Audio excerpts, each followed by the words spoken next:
नमस्कार विद्यार्थी मित्रांनो, मी परांडे सर आपलं श्लोक पोलीस अकॅडमी शिरूर पॅटर्नच्या माध्यमातून मनापासून स्वागत करतो।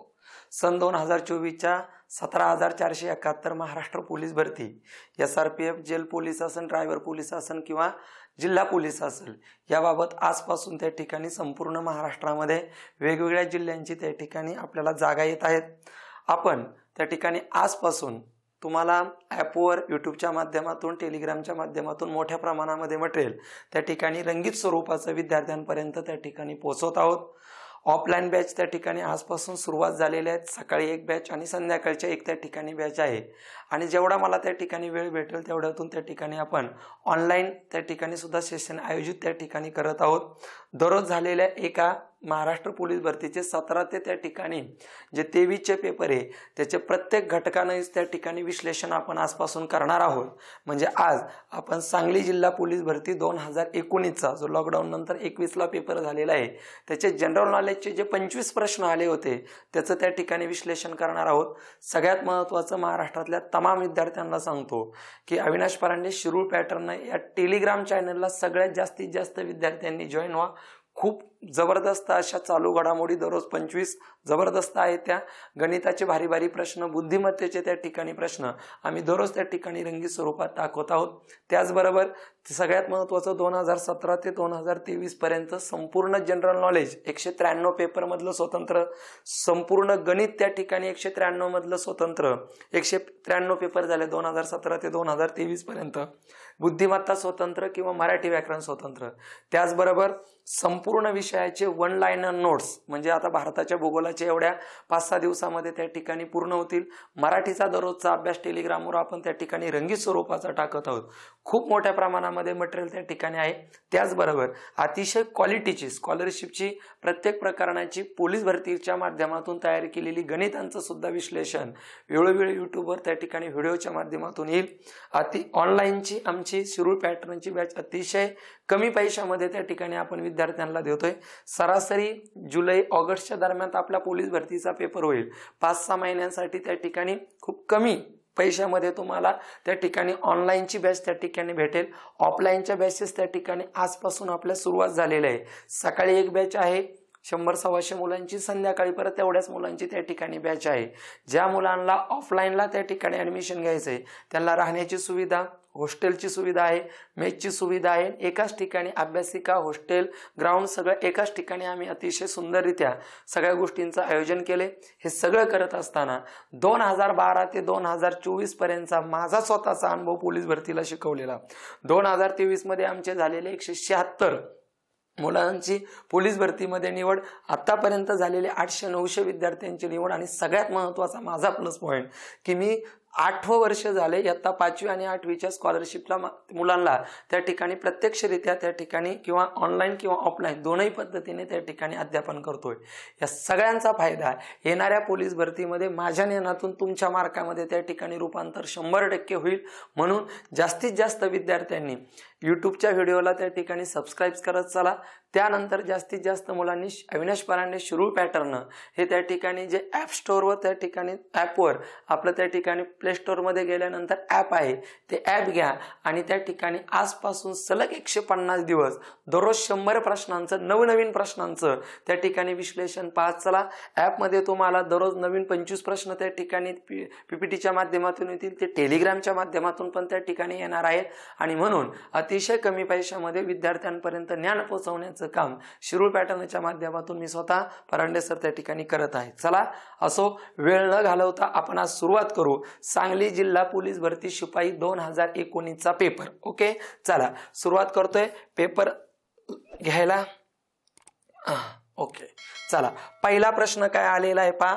पहिला प्रश्न आलेला आहे, मराठी राजभाषा दिन केव्हा साजरा केला जातो? अतिशय सोपा प्रश्न आहे, साहजिकच सगळ्यांना माहिती आहे। वि.वा. शिरवाडकर, कुसुमाग्रज ज्यांना आपण नटसम्राट या नावाने त्या ठिकाणी ओळखतो, यांचा जन्मदिवस 27 फेब्रुवारी हा मराठी त्या ठिकाणी राजभाषा दिवस साजरा करतो। त्यांनाच आपण नटसम्राट या नावाने ओळखतो आणि त्यांचा जन्म त्र्यंबकेश्वर नाशिक मध्ये त्या ठिकाणी झालेला आहे। हे सगळ्यात त्या ठिकाणी महत्वाचं या प्रश्नाचं उत्तर आहे 27 फेब्रुवारी. लक्षात ठेवायचं आहे वि वा शिरवाडकर, वि वा शिरवाडकर नटसम्राट. आणि सगळ्यात महत्वाचं मराठी राजभाषा दिवस. आता इथं एक महत्वाचा दिनविशेष आहे आंतरराष्ट्रीय भाषा दिवस. आता आंतरराष्ट्रीय भाषा दिवसाचा विचार जर केला तर फेब्रुवारी महिन्यातच आहे, तो म्हणजेच 21 फेब्रुवारीला आहे. महत्वाचा आहे. हा झाला मराठी राजभाषा दिवस 27 फेब्रुवारी, अतिशय महत्वाचा दिवस आहे. त्यानंतर हे जे नटसम्राट आहे कोणाच्या स्मरणार्थ साजरा केला जातो तर हा साजरा केला जातो वि वा शिरवाडकर. आणि मग वि वा शिरवाडकरांनाच आपण त्या ठिकाणी नटसम्राट या नावाने त्या ठिकाणी ओळखतो. आणि सगळ्यात महत्त्वाचं नटसम्राट म्हणजेच आपल्याला ज्ञानपीठ पुरस्कार पाहणं गरजेचं आहे, जो भारतातला साहित्य क्षेत्रातला सर्वोच्च पुरस्कार आहे, ज्याची सुरुवात 1965 भारताच्या राज्यघटनेतल्या 22 भाषा प्लस इंग्रजी अशा 23 भाषेत दिला जातो. पुणे ग्रामीण ट्रॅव्हलच्या 2023च्या पेपरला आपल्याला प्रश्न विचारला होता ज्ञानपीठ पुरस्काराची सुरुवात कधी झाली 1965. खूप वेळा पोलीस भरतीला प्रश्न आलाय साहित्य क्षेत्रातला सर्वोच्च पुरस्कार कोणता ज्ञानपीठ किती भाषेत दिला जातो 4. किती महाराष्ट्रातल्या व्यक्तींना भेटलेला आहे तर त्या ठिकाणी 4 महाराष्ट्रातल्या व्यक्तींना भेटलाय. पहिलं आहे वि स खांडेकर. आपलं सांगलीचा प्रश्नाचं उत्तर झालंय, पण त्याच्यावरून अजून तुमचे 10-15 प्रश्न क्लिअर करण्याचा प्रयत्न करतो जे 100% पोलीस भरतीला येतात किंवा येणार आहेत. वि स खांडेकर त्यांची साहित्य कृती आहे ययाती. आणि कितीतरी वेळा प्रश्न विचारलाय ज्ञानपीठ पुरस्कार मिळवणारे पहिले महाराष्ट्रीयन व्यक्तिमत्व 1974 ला विष्णू सखाराम खांडेकर ययाती. 2 नंबरचं कुसुमाग्रज ज्यांना आपण वि वा शिरवाडकर या नावाने शिरवाडकर ज्यांचं विशाखा नावाची साहित्य कृती आहे. आणि सन 1987 ला दुसरे मराठी साहित्यिक त्या ठिकाणी आहे. 3 वरचं विंदा करंदीकर, विंदा करंदीकर यांना अष्टदर्शने हा जो काव्यसंग्रह याबद्दल 2003 ला हा त्या ठिकाणी पुरस्कार भेटलेला आहे. आणि चौथे 50वे सुवर्ण महोत्सवी वर्षातलं सगळ्यात महत्वाचं भालचंद्र नेमाडे, भालचंद्र नेमाडे आणि त्यांचं पुस्तक होतं हिंदू एक जगण्याची समृद्ध अडगळ 2014. आतापर्यंत 57 जणांना ज्ञानपीठ पुरस्कार दिलेला आहे. आणि शेवटचे व्यक्ती दामोदर मावजो कोकणी साहित्यिक आहे. आणि पहिल्या ज्ञानपीठ पुरस्कार मिळवणाऱ्या महिला आशापूर्णा देवी 1976 बंगाली साहित्यिकाबद्दल भेटलाय. 57 वर्षाचा इतिहास उचकून पाहिला तर सगळ्यात महत्वाचं सर्वात जास्त वेळा 11 वेळा हिंदी भाषिकेला त्या ठिकाणी ज्ञानपीठ पुरस्कार भेटलाय. भारताच्या राज्यघटनेतल्या 8व्या परिशिष्टातल्या 22 भाषा प्लस 1 अमिताभ घोषला त्या ठिकाणी ज्ञानपीठ पुरस्कार भेटलेला आहे. अशा पद्धतीने मराठी राजभाषा दिवस दरवर्षी 27 फेब्रुवारीला कुसुमाग्रज वि वा शिरवाडकर यांच्या स्मरणार्थ साजरा केला जातो. साहित्य क्षेत्रातला सर्वोच्च पुरस्कार ज्ञानपीठ. सुरुवात 1965. 22 भाषा भारताच्या राज्यघटनेतल्या, मारवाडी भाषा नाही, अभिजात भाषा 6 आहे, इंग्रजी 1 अशा 23 भाषेत. 4 महाराष्ट्रीयन व्यक्ती वि स खांडेकर, वि वा शिरवाडकर, विंदा करंदीकर आणि भालचंद्र नेमाडे. 1974 हे 1987, 2003 आणि 2014 डीएड सीईटीच्या पेपरला विचारला होता वि वा शिरवाडकरांना कधी ज्ञानपीठ पुरस्कार भेटलेला आहे. आणि 50वे सुवर्ण महोत्सवी वर्षातलं भालचंद्र नेमाडे. अशा पद्धतीने. आणि सगळ्यात महत्वाचं आंतरराष्ट्रीय भाषा दिवस 21 फेब्रुवारीला साजरा केला जातो. 28 फेब्रुवारीला विज्ञान दिवस सी व्ही रमन यांच्या स्मरणार्थ राष्ट्रीय विज्ञान दिवस साजरा करतात. 26 फेब्रुवारीला सिंचन दिवस साजरा करतात. 2 फेब्रुवारीला जागतिक पाणथळ दिन साजरा करतात. आणि 20 फेब्रुवारीला जागतिक सामाजिक न्याय दिवस साजरा करतात. आणि 14 फेब्रुवारीला व्हॅलेंटाईन डे साजरा करतात, जो त्या ठिकाणी ठाणे शहरला 2019 ला प्रश्न विचारला होता. ओके, सांगलीचा पहिला पेपर प्रश्न क्लिअर झालाय. मराठी राजभाषा दिवस 27 फेब्रुवारी आणि त्याच्यावर मी जे सगळं महत्वाचं त्या ठिकाणी बोललेलो आहे. असो, चला सांगलीचा दुसरा प्रश्न त्या ठिकाणी पहा काय आलेला आहे. 2011च्या जनगणनेनुसार महाराष्ट्राची लोकसंख्या घनता किती आहे असा आपल्याला प्रश्न विचारण्यात आलाय. थोडक्यात काय तर तुम्हाला 2011ची महाराष्ट्राची आणि भारताची जनगणना तोंडपाठ पाहिजे. त्याचं कारण सांगतो. अजून 2021ची जनगणना होणार होती, पण कोरोना नंतर आता ती 2024ला आय थिंक मला वाटतं 1 एप्रिल पासून सुरुवात त्या ठिकाणी होणार आहे. मग आता ही जी 2011ची जनगणना आहे ती स्वातंत्र्याच्या आधीपासूनची 15वी आहे आणि स्वातंत्र्यानंतरची 7वी आहे.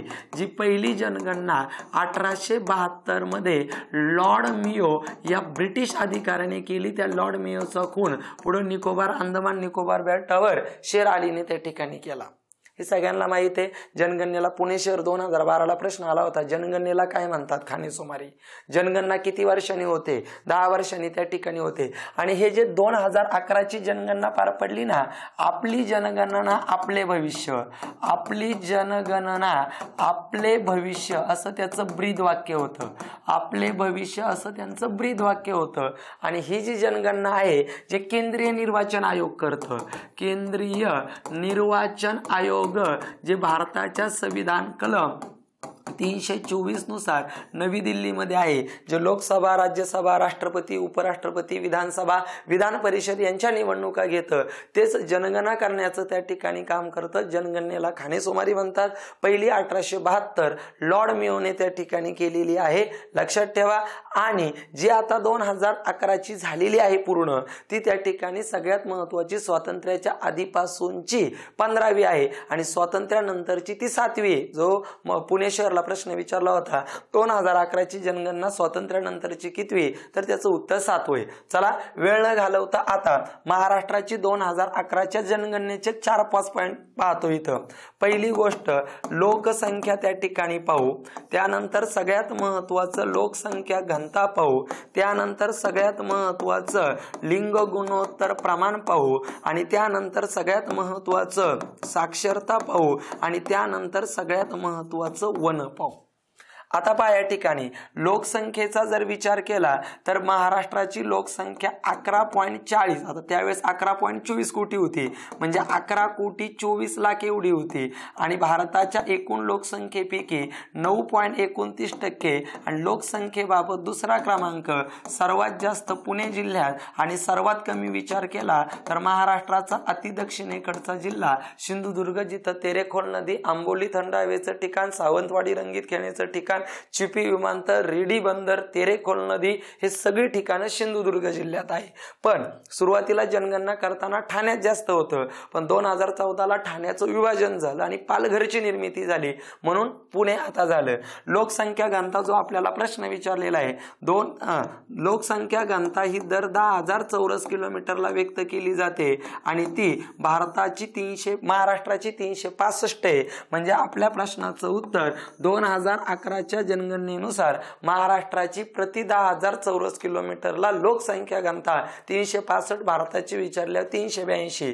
सर्वात जास्त लोकसंख्या घनतेचा जर विचार केला तर साहजिकच मुंबई शहर नावाचा जिल्हा आणि सर्वात कमी विचार केला तर महाराष्ट्राचा अतिपूर्वेकडचा जिल्हा गडचिरोली, जिथं गोंडवाना विद्यापीठाचं मुख्यालय, ईशान्य मोसमी वाऱ्यापासून पाऊस पडतो, अल्लापल्ली नावाची वने आणि 100% नक्षलग्रस्त जिल्हा म्हणून गडचिरोली जिल्ह्याला पाहिलं जातं. लिंग गुणोत्तर 1000 पुरुषांमागे त्या ठिकाणी स्त्रिया, म्हणजेच लिंग गुणोत्तर प्रमाण तर विचार केला तर 940, सुरुवातीला 933 होत्या, नंतर 940. भारताचं लिंग गुणोत्तर 925 आहे. सगळ्यात जास्त लिंग गुणोत्तर म्हणजे सगळ्यात जास्त स्त्रियांचं प्रमाण रत्नागिरी जिल्ह्यात आहे आणि सर्वात कमी स्त्रियांचं प्रमाण साहजिकच पुन्हा एकदा मुंबई शहर, की ज्या जिल्ह्याला एकही तालुका नाही. रत्नागिरीला सर्वात जास्त स्त्री आहे, सर्वात जास्त त्या ठिकाणी समुद्र किनारा 237 किलोमीटरचा आहे. त्यानंतर डॉक्टर बाळासाहेब सावंत कोकण कृषी विद्यापीठ आहे, भाटे नारळ संशोधन केंद्र आहे आणि सगळ्यात महत्त्वाचं जैतापूर या ठिकाणी अणुविद्युत प्रकल्प ज्या फ्रान्सच्या सहकार्याने सुरू आहे तो आहे. त्यानंतर साक्षरता, महाराष्ट्राची साक्षरता 82.91% आहे. सर्वात जास्त साक्षरता जर विचार केला 91% पेक्षाही जास्त मुंबई उपनगर आणि सर्वात कमी जर साक्षरतेचा विचार केला तर 100% आदिवासी जिल्हा नंदुरबार. पण महाराष्ट्रातला पहिला 100% साक्षर जिल्हा जो सिंधुदुर्ग आहे, जी महाराष्ट्राचा पहिला पर्यटन जिल्हा होता. पर्यटनाची राजधानी छत्रपती संभाजीनगर 2010ला झाली, पण पहिला पर्यटन जिल्हा सिंधुदुर्ग म्हणून त्या ठिकाणी होता. लक्षात ठेवा, 82.91% साक्षरता त्या ठिकाणी आहे. सगळ्यात जास्त मुंबई उपनगर, जो MPSCला प्रश्न विचारला होता, महाराष्ट्राचा 31वा जिल्हा कोणता? मुंबई उपनगर. सर्वात कमी तालुके आहेत 3, अंधेरी, बोरवली, कुर्ला. बांद्रा त्याचं मुख्यालय आणि संजय गांधी राष्ट्रीय अभयारण्य जे दहिसर नदीकाठी फुलपाखरांसाठी प्रसिद्ध आहे ते मुंबईला उपनगरला आहे. मुंबई हाय जे खनिज तेल उत्पादन करणारं महत्वाचं ठिकाण आहे ते मुंबई उपनगरला आहे. आणि 100% आदिवासी जनता समाज जिथं राहतो जिल्हा नंदुरबार. वनांचा विचार केला तर 21.46% वन. सर्वात जास्त आल्लापल्ली नावाची वन गडचिरोली जिल्ह्यामध्ये आहे आणि सर्वात कमी त्या ठिकाणी लातूर जिल्ह्यामध्ये आहे. अशा पद्धतीने महाराष्ट्राची 2011ची स्वातंत्र्यानंतरची 7वी, स्वातंत्र्याच्या आधीपासूनची 15वी जनगणना मी इथं क्लिअर केली आणि ही 1872ला लॉर्ड मियो या ब्रिटिश अधिकाऱ्याने केली, ज्याचं ब्रीद वाक्य आपली जनगणना आपले भविष्य त्या ठिकाणी होतं. लोकसंख्या वाढीचं वर्ष 1961 होतं. लोकसंख्या विभाजनाचं वर्ष किंवा राशेचं वर्ष 1921 होतं, कारण पहिलं महायुद्ध 1914 ते 1918ला झालं, म्हणून लोकसंख्या विभाजनाचं वर्ष 1921. लोकसंख्या वाढीचं वर्ष 1961, कारण डॉक्टर स्वामीनाथांनी गहू आणि तांदळ यांच्यामध्ये 1965 मध्ये हरित क्रांती घडून आणली. ज्या डॉक्टर स्वामीनाथांना मरणोत्तर 2024चा भारतरत्न दिला. 2024 मध्ये 5 जणांना भारतरत्न दिला. आतापर्यंत 53 जणांना भारतरत्न त्या ठिकाणी देण्यात आलाय. 2024चा 5 जणांना देण्यात आला, 4 मरणोत्तर देण्यात आला आणि एक जिवंतपणे म्हणजे लालकृष्ण अडवाणी यांना, त्याच्यावर आपण स्वतंत्र व्हिडिओ त्या ठिकाणी घेणार आहोत. असो, सांगलीचा 2019च्या दुसऱ्या प्रश्नाचं विश्लेषण केलंय आणि त्या प्रश्नाचं उत्तर आहे 365. नीट आहे का, मी 360 राऊंड मध्ये बोलतोय, तुम्हाला त्या घटकावरचं परिपूर्ण नॉलेज देतोय. वही घ्यायची, व्हिडिओ त्या ठिकाणी स्टॉप करायचा, सगळं लिहून घ्यायचं, म्हणजे एका प्रश्नाबरोबर तुमचे 10-10, 15-15 प्रश्न त्या ठिकाणी क्लिअर होईल. व्हिडिओ जर आवडत असेल तर नक्की त्या ठिकाणी लाईक करा, चॅनलला सबस्क्राईब करा, जास्तीत जास्त विद्यार्थ्यांपर्यंत ही माहिती त्या ठिकाणी पाठवा. टेलिग्रामला जास्तीत जास्त विद्यार्थ्यांनी जॉईन व्हा, कारण टेलिग्रामवर तुमचे सगळ्या आमच्या PDF मी तयार केलेल्या पहा, एकदम सुंदर. तुम्हाला जास्त पुस्तकच वाचायची गरज नाही, त्या टेलिग्रामच्या PDFची झेरॉक्स मारा बाहेरच्या विद्यार्थ्यांनी आणि तेच वाचा. 100% तुम्हाला 95+ मार्क त्या ठिकाणी पडतील. असो, चला दुसरा प्रश्न तिसरा प्रश्न पाहू काय आलेला आहे. आता हे चालू घडामोडीच्या रूपात त्या ठिकाणी प्रश्न आलाय. जागतिक बौद्ध धर्म शिखर परिषद 2023ला कुठं पार पडली? त्याचं उत्तर त्या ठिकाणी नवी दिल्लीला आहे. ओके, या प्रश्नाच्या माध्यमातून मी हा प्रश्न सोडून वेगळं काहीतरी नॉलेज देण्याचा प्रयत्न करतो. 2024ला काय येऊ शकतं व तुम्हाला सगळ्यात महत्वाचं, तर ह्या प्रश्नाचा आधार धरून मी ऑलिम्पिक स्पर्धेवर बोलतो व येऊ शकतं. ऑलिम्पिक स्पर्धेवर तुम्हाला दर 4 वर्षांनी ज्या ऑलिम्पिक स्पर्धा भरतात त्या महत्वाच्या स्पर्धा आहेत, ज्या पहिल्यांदी 1896 या प्रश्नाचं उत्तर आपलं झाले. हा 1 लाइनर चालू घडामोडीचा प्रश्न आहे. चालू घडामोडीच्या आपण आठवड्यात 75 देतोय प्रश्न, म्हणजे दिवसाआड 25 प्रश्न देतोय. आतापर्यंत मला वाटतं 250 प्रश्न दिले, टेलिग्रामला आहेत ते. 1896 त्या ठिकाणी पहिलं ग्रीस अथेन्स मध्ये त्या ठिकाणी पार पडलेले आहे. दरवर्षी 23 जूनला जागतिक ऑलिम्पिक दिन त्या ठिकाणी साजरा केला जातो आणि भारतीय ऑलिम्पिक संघटनेच्या अध्यक्षा ज्या 100% तुम्हाला विचारल्या जाणार आहेत PT उषा, आणि ऑलिम्पिक मध्ये एकूण 5 गोल आहेत. अशा पद्धतीने त्या ठिकाणी ऑलिम्पिकच्या व्हिडिओमध्ये पहा, सगळं दिलेलं आहे. ऑलिम्पिकचे सामने जर पाहायचं म्हटलं तर सगळ्यात महत्वाचं याच्यावर आपल्याला आता पहिलं तर झालेलंच आहे 2000 त्या ठिकाणी 20च्या ज्या जपान टोकियो मध्ये पार पडलेले आहेत. भारताला एकूण 7 पदक म्हणजे 1 सुवर्ण, त्याच्यानंतर 2 रौप्य आणि 4 कांस्य पदक त्या ठिकाणी मिळाली होती. त्यानंतर 2024च्या पॅरिस फ्रान्स मध्ये त्या ठिकाणी होणारे, फ्रान्स चालू घडामोडीसाठी खूप महत्वाचा आहे. त्याचं कारण फ्रान्स हा जगातला असा एकमेव देश आहे त्याने भारताचं UPI पहिल्यांदा त्या ठिकाणी स्वीकारलेलं आहे 2024ला. 2028चा जर ऑलिम्पिकचा विचार केला तर सगळ्यात महत्वाचं संयुक्त अमिरात मध्ये त्या ठिकाणी होणारे म्हणजे अमेरिका.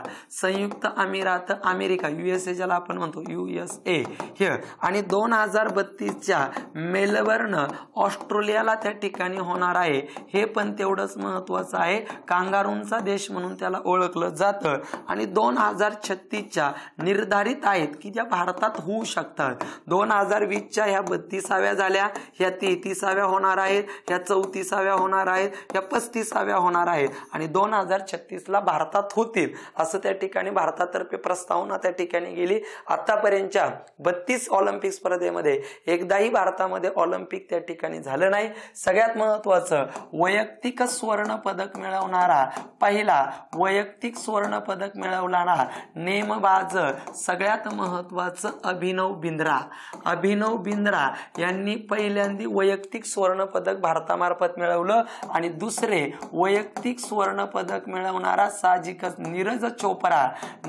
चोप्रा 2020च्या टोकियो ऑलिम्पिक स्पर्धेमध्ये त्याने भालाफेक प्रकारामध्ये त्या ठिकाणी सगळ्यात महत्वाचं स्वर्ण पदक मिळवलं, आणि 7 ऑगस्टला ते मिळवलं होतं. म्हणून दरवर्षी 7 ऑगस्ट हा राष्ट्रीय भालाफेक दिन म्हणून त्या ठिकाणी साजरा केला जातो. अशा पद्धतीने ह्या प्रश्नाच्या माध्यमातून मी थोडंसं वेगळं पण महत्वाचं येणाऱ्या 2024च्या 17,471 जागांसाठी मी पाळ्यावर लिहिलेला एक तरी प्रश्न असेल. रिव्हिजन: ऑलिम्पिक स्पर्धा 4 वर्षांनी होतात, आणि ऑलिम्पिक मध्ये पहिलं वैयक्तिक पदक मिळवणारा खाशाबा जाधव 1952 हेलसिंकी, आणि भारतामार्फत सर्वात जास्त स्वर्ण पदक हॉकी या क्रीडा प्रकारामध्ये मिळवलेत. हॉकीचे जादूगार मेजर ध्यानचंद ज्यांचा जन्मदिवस 29 ऑगस्ट राष्ट्रीय क्रीडा दिन म्हणून त्या ठिकाणी साजरा केला जातो, हे पण तेवढंच त्या ठिकाणी महत्वाचं आहे. असो, अशा पद्धतीने महत्वाचं टोकियो झालेले आहेत. त्यानंतर 2024 पॅरिसला होणार आहे, 2028ला संयुक्त, आणि या फ्रान्सचं नाही, जैतापूर अणुविद्युत प्रकल्पाला फ्रान्सचं सहकार्य आहे. संयुक्त अमेरिका, मेलबर्न ऑस्ट्रेलिया, कांगारूंचा देश लक्षात ठेवा. अशा पद्धतीने 5 गोल आहे. भारतीय ऑलिम्पिक संघटनेच्या अध्यक्षा PT उषा 23 जून जागतिक ऑलिम्पिक दिन, आणि 1896ला ग्रीस अथेन्समध्ये पहिल्यांदा ऑलिम्पिक स्पर्धा त्या ठिकाणी भरल्या होत्या. असो, चला पुढे जायचंय. पुढचा प्रश्न काय विचारलेला आहे सांगलीला पाहू आपण. 15व्या वित्त आयोगाचे सध्याचे अध्यक्ष कोणत्या ठिकाणी आहेत? पहा, अतिशय महत्वाचा प्रश्न आहे. मी पूर्णतः त्याचं उत्तर NK सिंह सगळ्यांना माहिती आहे, पण आता आपण 2024ला राजाभाऊ चाललेलो आहे. याचाच अर्थ 2024ला त्या ठिकाणी तुम्हाला 16वा वित्त आयोगावर पण प्रश्न येईल. पण पहिल्यांदा मी वित्त आयोग नावाची संकल्पना त्या ठिकाणी क्लिअर करतो. भारताच्या राज्यघटनेच्या अनुच्छेद कलम क्रमांक 280 मध्ये वित्त आयोगाची संकल्पना दिलेली आहे. म्हणजे ही वैधानिक संस्था आहे, वैधानिक संस्था आहे. नीट लक्षात ठेवा, वैधानिक संस्था आहे. नीती आयोग वैधानिक नाही, लक्षात घ्या. सर्वोच्च न्यायालय वैधानिक आहे, 124 कलम आहे. उच्च न्यायालय वैधानिक आहे, 214 कलम आहे, लक्षात घ्या. केंद्रीय निर्वाचन आयोग वैधानिक आहे, 324 कलम आहे. MPSC UPSC वैधानिक आहे. त्या ठिकाणी सगळ्यात महत्वाचं तुमचं 315 कलम आहे, हे लक्षात घ्या. आणि मग वित्त आयोग दर 5 वर्षासाठी गठीत केला जातो, आणि वित्त आयोगाच्या अध्यक्षांची जी नेमणूक केली जाते ना, ते भारताचे पहिले नागरिक तिन्ही दलाचा सरसेनापती सध्याच्या द्रौपदी मुर्मू आहेत, ज्या स्वातंत्र्यानंतर जन्मलेल्या आहेत, आणि सर्वात कमी वयाच्या आहे, 15व्या आहे, पहिल्या दलित महिला आहे, दुसऱ्या महिला राष्ट्रपती आहेत, त्या नेमणूक करतात. आणि जो पहिला वित्त आयोग आहे ना, जो लय वेळा पेपरला आला, 1952, ज्याचे अध्यक्ष KC नियोगी यांना त्या ठिकाणी ठेवण्यात आलं होतं. आणि सगळ्यात महत्वाचं 15वा वित्त आयोग जो 2021 ते 2026 पर्यंत कार्यान्वित आहे, की ज्याचे अध्यक्ष NK सिंह त्या ठिकाणी होते. आणि आता सगळ्यात महत्वाचं 16वा वित्त आयोग सुद्धा गठीत झालाय, ज्याचं कार्य 2026 ते त्या ठिकाणी 1 एप्रिल 2026 ते सगळ्यात महत्वाचं 31 मार्च 2030 पर्यंत यांचं कार्य चालणार आहे. हा जो 16वा वित्त आयोग त्या ठिकाणी आहे, लक्षात ठेवायचं आहे. आणि या 16व्या वित्त आयोगाचे अध्यक्ष 100% तुम्हाला येणार आहे अरविंद पांगारिया, आणि एक सचिव त्या ठिकाणी आहे, झाकण तरी आहे, त्यांचं नाव PDF मध्ये चालू घडामोडी टाकले. आणि सदस्य एकूण त्या ठिकाणी 4 सदस्य त्या ठिकाणी दिलेत. पण अरविंद पांगारिया 100% तुम्हाला प्रश्न येणार म्हणजे येणार, लक्षात ठेवा. 16व्या वित्त आयोगाचे अध्यक्ष अरविंद पांगारिया.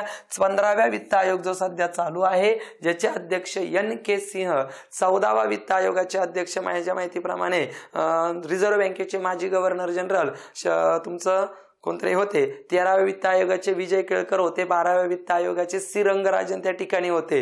वाय व्ही रेड्डी त्या ठिकाणी होते 14व्या वित्त आयोगाचे. असो, वित्त आयोग संकल्पना महत्वाची आहे. कलम 280 याच्यावर 100% प्रश्न. अरविंद पांगारे एक सचिव आणि सदस्य 4. टेलिग्राम मध्ये त्याच्यावर सगळी सविस्तर माहिती आपण दिलेली आहे.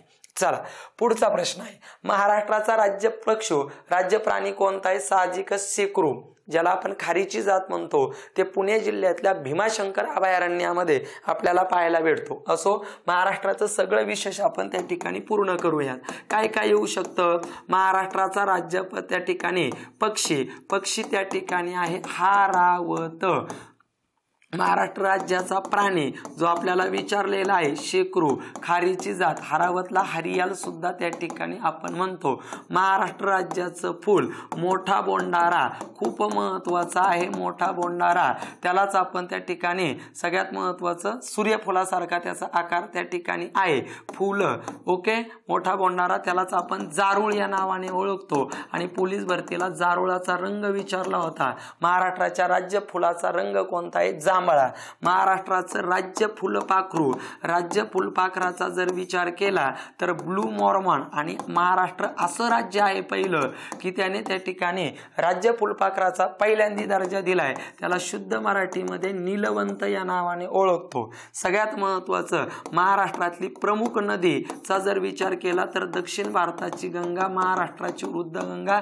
पहिल्या क्रमांकाचं नदीचं खोरं, जिच्यावर आशिया खंडातलं पहिलं मातीचं धरण त्या ठिकाणी गंगापूर नाशिकमध्ये, जायकवाडी प्रकल्प छत्रपती संभाजीनगर मध्ये. आणि गोदावरीने महाराष्ट्राचा 49% भाग व्यापलाय. उंच पर्वताचा जर विचार केला तर कळसुबाई अहमदनगर जिल्ह्यामध्ये त्या ठिकाणी आहे, ज्याची उंची 1646 मीटर आहे, जिथं प्रवरा नदीचा उगम होतो. महाराष्ट्राचं पहिलं मधाचे गाव जे मांघर आहे सातारा जिल्ह्यामध्ये, ते महत्वाचं आहे. त्यानंतर महाराष्ट्रातलं पहिलं पुस्तकांचं गाव भिलार, जे सगळ्यात महत्वाचं सातारा जिल्ह्यामध्ये आहे.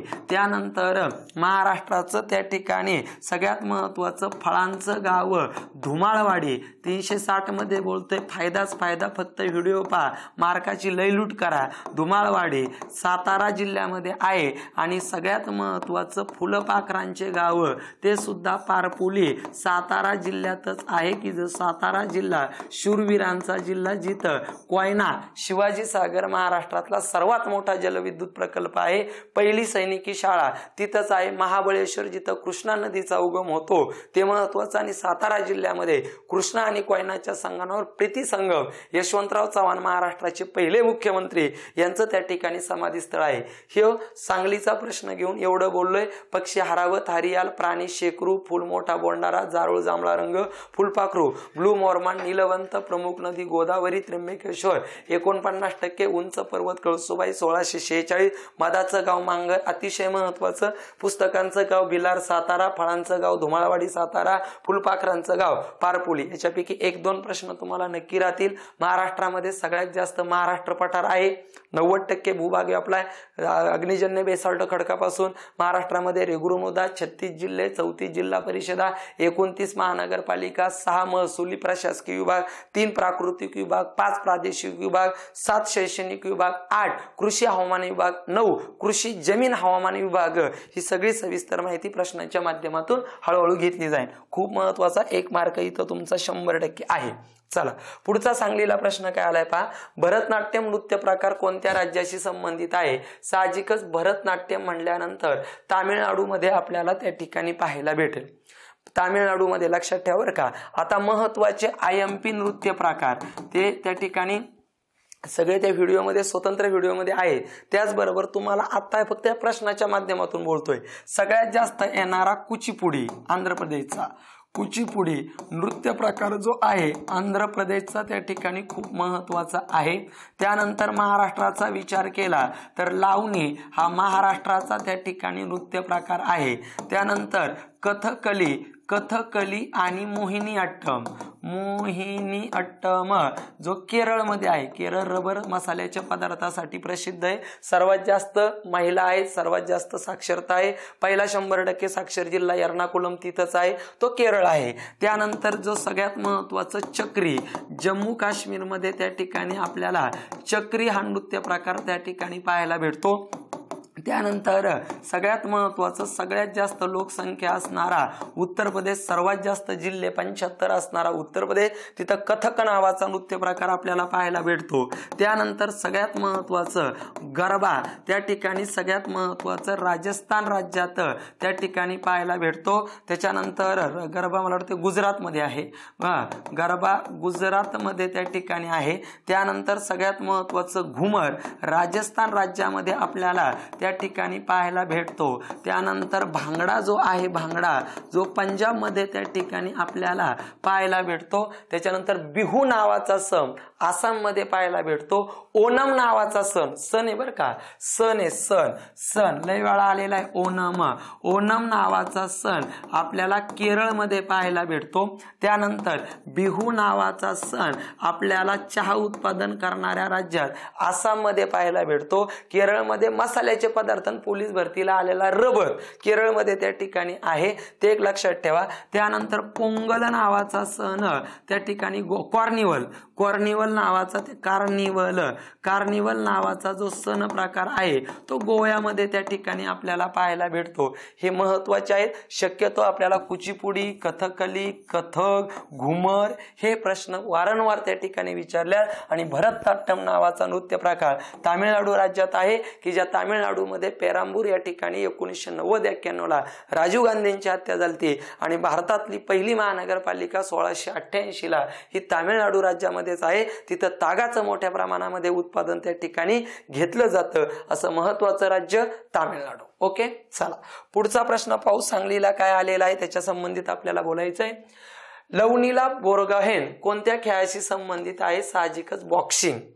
2020 ला भारताला सगळ्यात महत्वाचं 1 सुवर्ण पदक, 2 रौप्य पदक आणि 4 कांस्य पदक मिळवली होती. आणि हिला हे कांस्य पदक त्या ठिकाणी मिळवलेलं होतं. ती बॉक्सिंग खेळाडू त्या ठिकाणी आहे. तो चालू घडामोडीतला त्या ठिकाणी प्रश्न होता, कारण लॉकडाऊन नंतर 2021 ला पेपर झालता आणि त्याच्या आधी ऑलिम्पिक 2020 संपूर्ण त्या ठिकाणी झाली होती. 32व्या ऑलिम्पिक स्पर्धेवर आपण त्या ठिकाणी सविस्तर त्या ठिकाणी बोललेलो आहे. याच्यावर काही जास्त बोलण्याजोगतं नाही. ओके, चला पुढे जायचंय. प्रश्न अतिशय महत्वाचा, अतिशय तगडा. माझं बोलणं तुम्हाला 1 मार्क वाढवणार आहे. जम्मू काश्मीरला कोणत्या तारखेपासून केंद्रशासित त्याचा दर्जा म्हणून त्या ठिकाणी देण्यात आलेला आहे? लक्षात ठेवा, भारतामध्ये विचार जर केला तर घटक राज्यांची संख्या राजाहो 28 आहे. आणि जर केंद्रशासित प्रदेश जर आपण पाहिले तर पूर्वी 9 होते, पण सध्या 8 त्या ठिकाणी झालेले आहेत. त्याचं कारण सांगतो काय काय. तर पहिल्यांदा सगळ्यांनाच माहिती आहे दिल्ली नावाचं केंद्रशासित भारताची राजधानी आहे. राजधानी पण त्या ठिकाणी दिल्ली आहे. 2 नंबरचं भारतातलं पहिलं नियोजित शहर, 2 घटक राज्यांची राजधानी, एका केंद्रशासित प्रदेशाची राजधानी चंदीगड त्या ठिकाणी आहे. 3 नंबरचं पदुच्चेरी किंवा त्याला आपण पॉंडेचेरी त्या ठिकाणी म्हणूया, ज्याची राजधानी पदुच्चेरी म्हणून त्या ठिकाणी ओळखली जाते. महत्वाचं आहे. त्यानंतर चौथा महत्वाचा आहे लक्षद्वीप, सर्वात जास्त साक्षरता आहे, ज्याची राजधानी आपण त्या ठिकाणी कवरती म्हणून त्या ठिकाणी पाहू. 5वा आहे अंदमान निकोबार बेट, ज्याची राजधानी पोर्ट ब्लेअर आहे. लक्षात ठेवा, अंदमान निकोबार बेट महत्वाचं आहे. जारवा नावाची आदिवासी जमात बंगालच्या उपसागरात आहे. महत्वाचं बेट. प्रवाळ बेटांचा समूह आहे. महात्मा गांधी आंतरराष्ट्रीय राष्ट्रीय अभयारण्य अंदमान निकोबार बेट मध्ये आहे. विदा सावरकर आंतरराष्ट्रीय विमानतळ त्या ठिकाणीच आहे. सगळ्यात महत्वाचं निकोबार बेटावर ज्वलंत ज्वालामुखी बॅरन बेट त्या ठिकाणी आहे. अति दक्षिणेकडचं टोक इंदिरा पॉइंट 6.45 अंशावर जे निकोबार बेटावरच आपल्याला पाहायला भेटतं. 1 2 3 4 5 6 7 आणि त्या ठिकाणी 8. त्यानंतर दादरा नगर हवेली, नीट लक्ष द्या, दादरा नगर हवेली दीव दमन नावाचं वेगवेगळे घटक राज्य होतं, त्याचं एकत्रीकरण करण्यात आलं. तारीख आहे 26 जानेवारी 2020.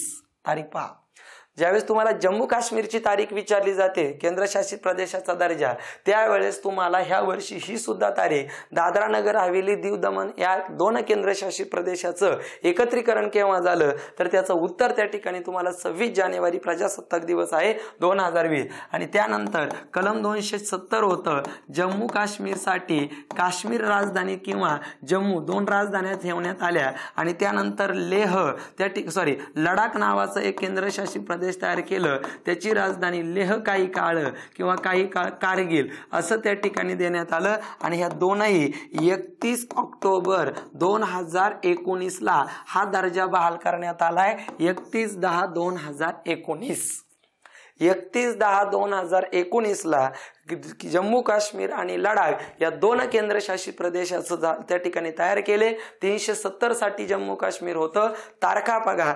आणि दादरा नगर हवेली दीव दमण यांचं एकत्रीकरण 26 जानेवारी 2020ला, म्हणजे एकामागे एकच त्या ठिकाणी 2-3 महिन्याच्या अंतरात झालंय. हा प्रश्न खूप महत्वाचा. 8 केंद्रशासित प्रदेश दिले. लक्षद्वीप अरबी समुद्रात आहे, लक्षात ठेवा. आणि अंदमान निकोबार बेट बंगालच्या उपसागरात त्या ठिकाणी आहे. भारत आणि श्रीलंका यांच्यात पालकची सामुद्र दुनिया आहे. ॲडमचा पूल आहे, ज्याला आपण रामसेतू पूल म्हणून त्या ठिकाणी ओळखतो. भारताच्या भूगोलामध्ये मी त्या ठिकाणी बोललो. अतिशय महत्वाचं, फळ्यावर एक तरी प्रश्न तुम्हाला येणाऱ्या 2024च्या पोलीस भरतीमध्ये विचारला जाईल. ओके, चला पुढचा प्रश्न पाहू काय आलेला आहे. राधानगरी धरण कोणत्या जिल्ह्यात कार्यान्वित आहे? साहजिकच राधा सांगलीच्या जवळच जिल्हा आहे. कोल्हापूर ज्याला आपण करवीर नगरी या नावाने त्या ठिकाणी ओळखतो. छत्रपती शाहू महाराज म्हणल्यानंतर कोल्हापूर आठवतात, पण मी आता थोडंसं धरणावर बोलतो. राधानगरी धरण हे भोगावती नदीवर छत्रपती शाहू महाराजांनी त्या ठिकाणी बांधलेलं आहे. त्याला टोपण नाव देण्यात आलेलं आहे लक्ष्मी सागर. आणि सगळ्यात महत्वाचं, कोल्हापूर जर बोललो तर आपल्याला करवीर ज्याचं पूर्वीचं नाव आहे, त्यानंतर महाराष्ट्रात जी 3.5 पीठ आहे ती कोल्हापूरची महालक्ष्मी आपल्यासाठी प्रसिद्ध आहे तिथं. आणि सगळ्यात IMP प्रश्न, महाराष्ट्रातलं पहिलं अभयारण्य, अतिशय महत्वाचा प्रश्न, ज्याला आपण दाजीपूर म्हणू, त्याला आपण राधानगरी या नावाने त्या ठिकाणी ओळखू, जे गव्यांसाठी प्रसिद्ध आहे. आणि छत्रपती शाहू महाराजांचा जन्म जो कागल कोल्हापूरमध्ये 26 जून 1874 ला झालाय. जो 26 जून सामाजिक न्याय दिवस, पन्हाळगड किल्ला त्या ठिकाणी आहे, पन्हाळा किल्ला, रंकाळा तलाव त्या ठिकाणी आहे, हे सगळं कोल्हापूरमध्ये. पण करवीर पूर्वीचं नाव महालक्ष्मी मंदिर, अभयारण्य महाराष्ट्रातलं पहिलं दाजीपूर, राधानगरी गव्यांसाठी. आणि छत्रपती शाहू महाराजांचा जन्म कागल कोल्हापूरमध्ये झालाय, ते महत्वाचं. त्यांनीच राधानगरी धरण, त्यांनाच आपण वसतिगृहाचे जनक म्हणून ओळखतो, त्यांनाच आपण लोककल्याणकारी राजा म्हणून त्या ठिकाणी ओळखतो, त्यांनाच आपण तलाठी पद निर्माण करण्याचा जनक म्हणून त्या ठिकाणी ओळखतो. त्यांनीच गंगाधर कांबळे नावाच्या दलित व्यक्तीला सत्यशोधक समाज म्हणून त्या ठिकाणी चहाचं दुकान टाकून दिलं होतं. शाहू महाराजांमध्ये मी बाकी सविस्तर बोलेल. चला महाराष्ट्रातले 2-3 धरणं आपण पाहून घेऊ. पहिलं धरण आहे सगळ्यात महत्वाचं जायकवाडी, जे पैठण जवळ आहे, ज्याला आपण नाथसागर या नावाने ओळखतो. पैठण जे त्या ठिकाणी छत्रपती संभाजीनगर मध्ये आहे, महाराष्ट्रातल्या प्रमुख नदीवर आहे. त्यानंतर दुसरं धरण आहे गंगापूर, जे पहिले मातीचं धरण म्हणून ओळखलं जातं, जे नाशिक जिल्ह्यात आहे, की जिथं MPA पोलीस ट्रेनिंग सेंटर आहे. त्याच्यानंतर जिथं मिग विमान निर्मितीचा कारखाना आहे. महाराष्ट्र राज्य आदिवासी विकास महामंडळाचं मुख्यालय नाशिकला आहे. यशवंतराव चव्हाण मुक्त विद्यापीठ नाशिकला आहे. चलनी नोटांचं सिक्युरिटी प्रेस नाशिकला आहे. अर्धपीठ वणी नाशिकला आहे. भारतात 12 ज्योतिर्लिंग, त्यापैकी महाराष्ट्रात 5, त्यापैकी त्र्यंबकेश्वर नावाचं ज्योतिर्लिंग नाशिक जिल्ह्यामध्ये त्या ठिकाणी आहे. आणि सगळ्यात महत्वाचं महाराष्ट्र पोलीस अकॅडमी MPA ज्याला आपण म्हणतो, जी पोलीस उपनिरीक्षक ट्रेनिंग सेंटर, पोलीस मुख्य ट्रेनिंग सेंटर नाशिकला त्या ठिकाणी आहे. आशिया खंडातलं पहिलं मातीचं धरण गंगापूर नाशिकमध्ये त्या ठिकाणी आहे. त्याचबरोबर त्या ठिकाणी नंतर सगळ्यात महत्वाचं उजनी धरण, ज्याला आपण यशवंत सागर या नावाने ओळखतो, भीमा नदीवर आहे. माढा तालुक्यामध्ये सोलापूर जिल्ह्यामध्ये, सोलापूर चादरी प्रसिद्ध आहे, स्वतंत्र विद्यापीठ असणारा जिल्हा. ज्वारी संशोधन केंद्र मोहोळ. सोलापूर म्हणल्यानंतर सगळ्यात महत्वाचं सिद्धेश्वर एकमेव मंदिर भारतातलं त्या ठिकाणी महत्वाचं आहे. आणि याला आपण सगळ्यात महत्वाचं महाराष्ट्रातल्या 2ऱ्या क्रमांकाच्या नदीवर आहे. 3 नंबरचं त्या ठिकाणी कोयना धरण आहे, ज्याला आपण शिवाजी शिवाजी सागर, शिवसागर नाही, शिवाजी सागर सातारा जिल्ह्यामध्ये कोयना नदीवरच आपल्याला त्या ठिकाणी पाहायला भेटतं. ते एक त्या ठिकाणी महत्वाचं आहे. अशा पद्धतीने महाराष्ट्रातले हे 3-4 धरणं आपल्याला कायमस्वरूपी त्या ठिकाणी विचारले जातात. ओके. जायकवाडी, नाथसागर, पैठण गोदावरी नदीवर, गंगापूर पहिलं मातीचं धरण नाशिक, गोदावरी नदीवर उजनी, यशवंत सागर माढा तालुक्यात, सोलापूर जिल्ह्यात भीमा नदीवर कोयना, शिवाजी सागर आणि तुमच्या कृष्णा नदीवर धोम धरण आहे सातारा जिल्ह्यामध्ये. असं सोलापूरच्या चादरी प्रसिद्ध आहे. सांगल्याची द्राक्षे किंवा सांगलीला हळद संशोधन केंद्र डिग्रजला आपल्याला त्या ठिकाणी पाहायला भेटतं. असो, चला पुढचा प्रश्न, म्युकोरमायसिस हा आजार कशाने होतो? त्याचं उत्तर सांगलीच्या पोलीस भरतीला बुरशी म्हणून त्या ठिकाणी आहे, लक्षात घ्या. आता सगळ्यात महत्वाचं, विषाणूमुळे होणारे रोग आणि जीवाणूमुळे होणारे रोग, अतिशय महत्वाचा पॉइंट आहे, नीट समजून घ्या. विषाणूमुळे होणारे रोग त्या ठिकाणी सार्स, डेंग्यू, कांजण्या, सांडेकहिरेपोची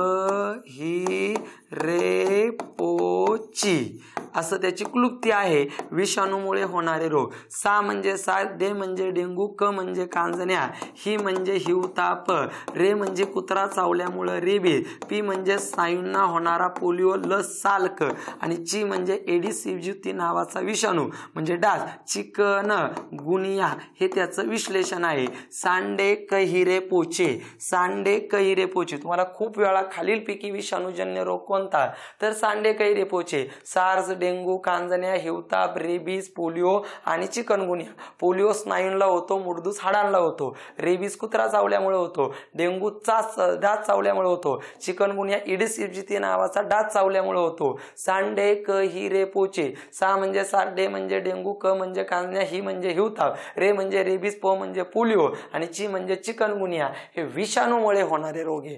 त्यानंतर जीवाणूमुळे होणारे रोग, श, ट, कु, म आणि वा.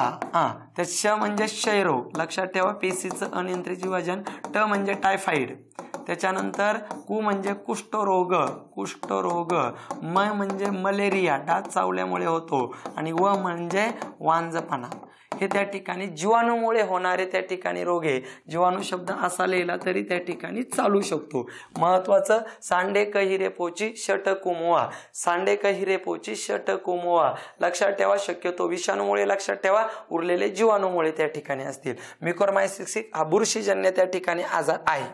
चला पुढचा प्रश्न आहे, भारतातला सर्वोच्च नागरी पुरस्कार कोणता, असा आपल्याला प्रश्न विचारलाय. ह्या वर्षी गॅरंटेड 2024ला याच्यावर प्रश्न विचारला जाणार, कारण 5 जणांना भारतरत्न दिलाय.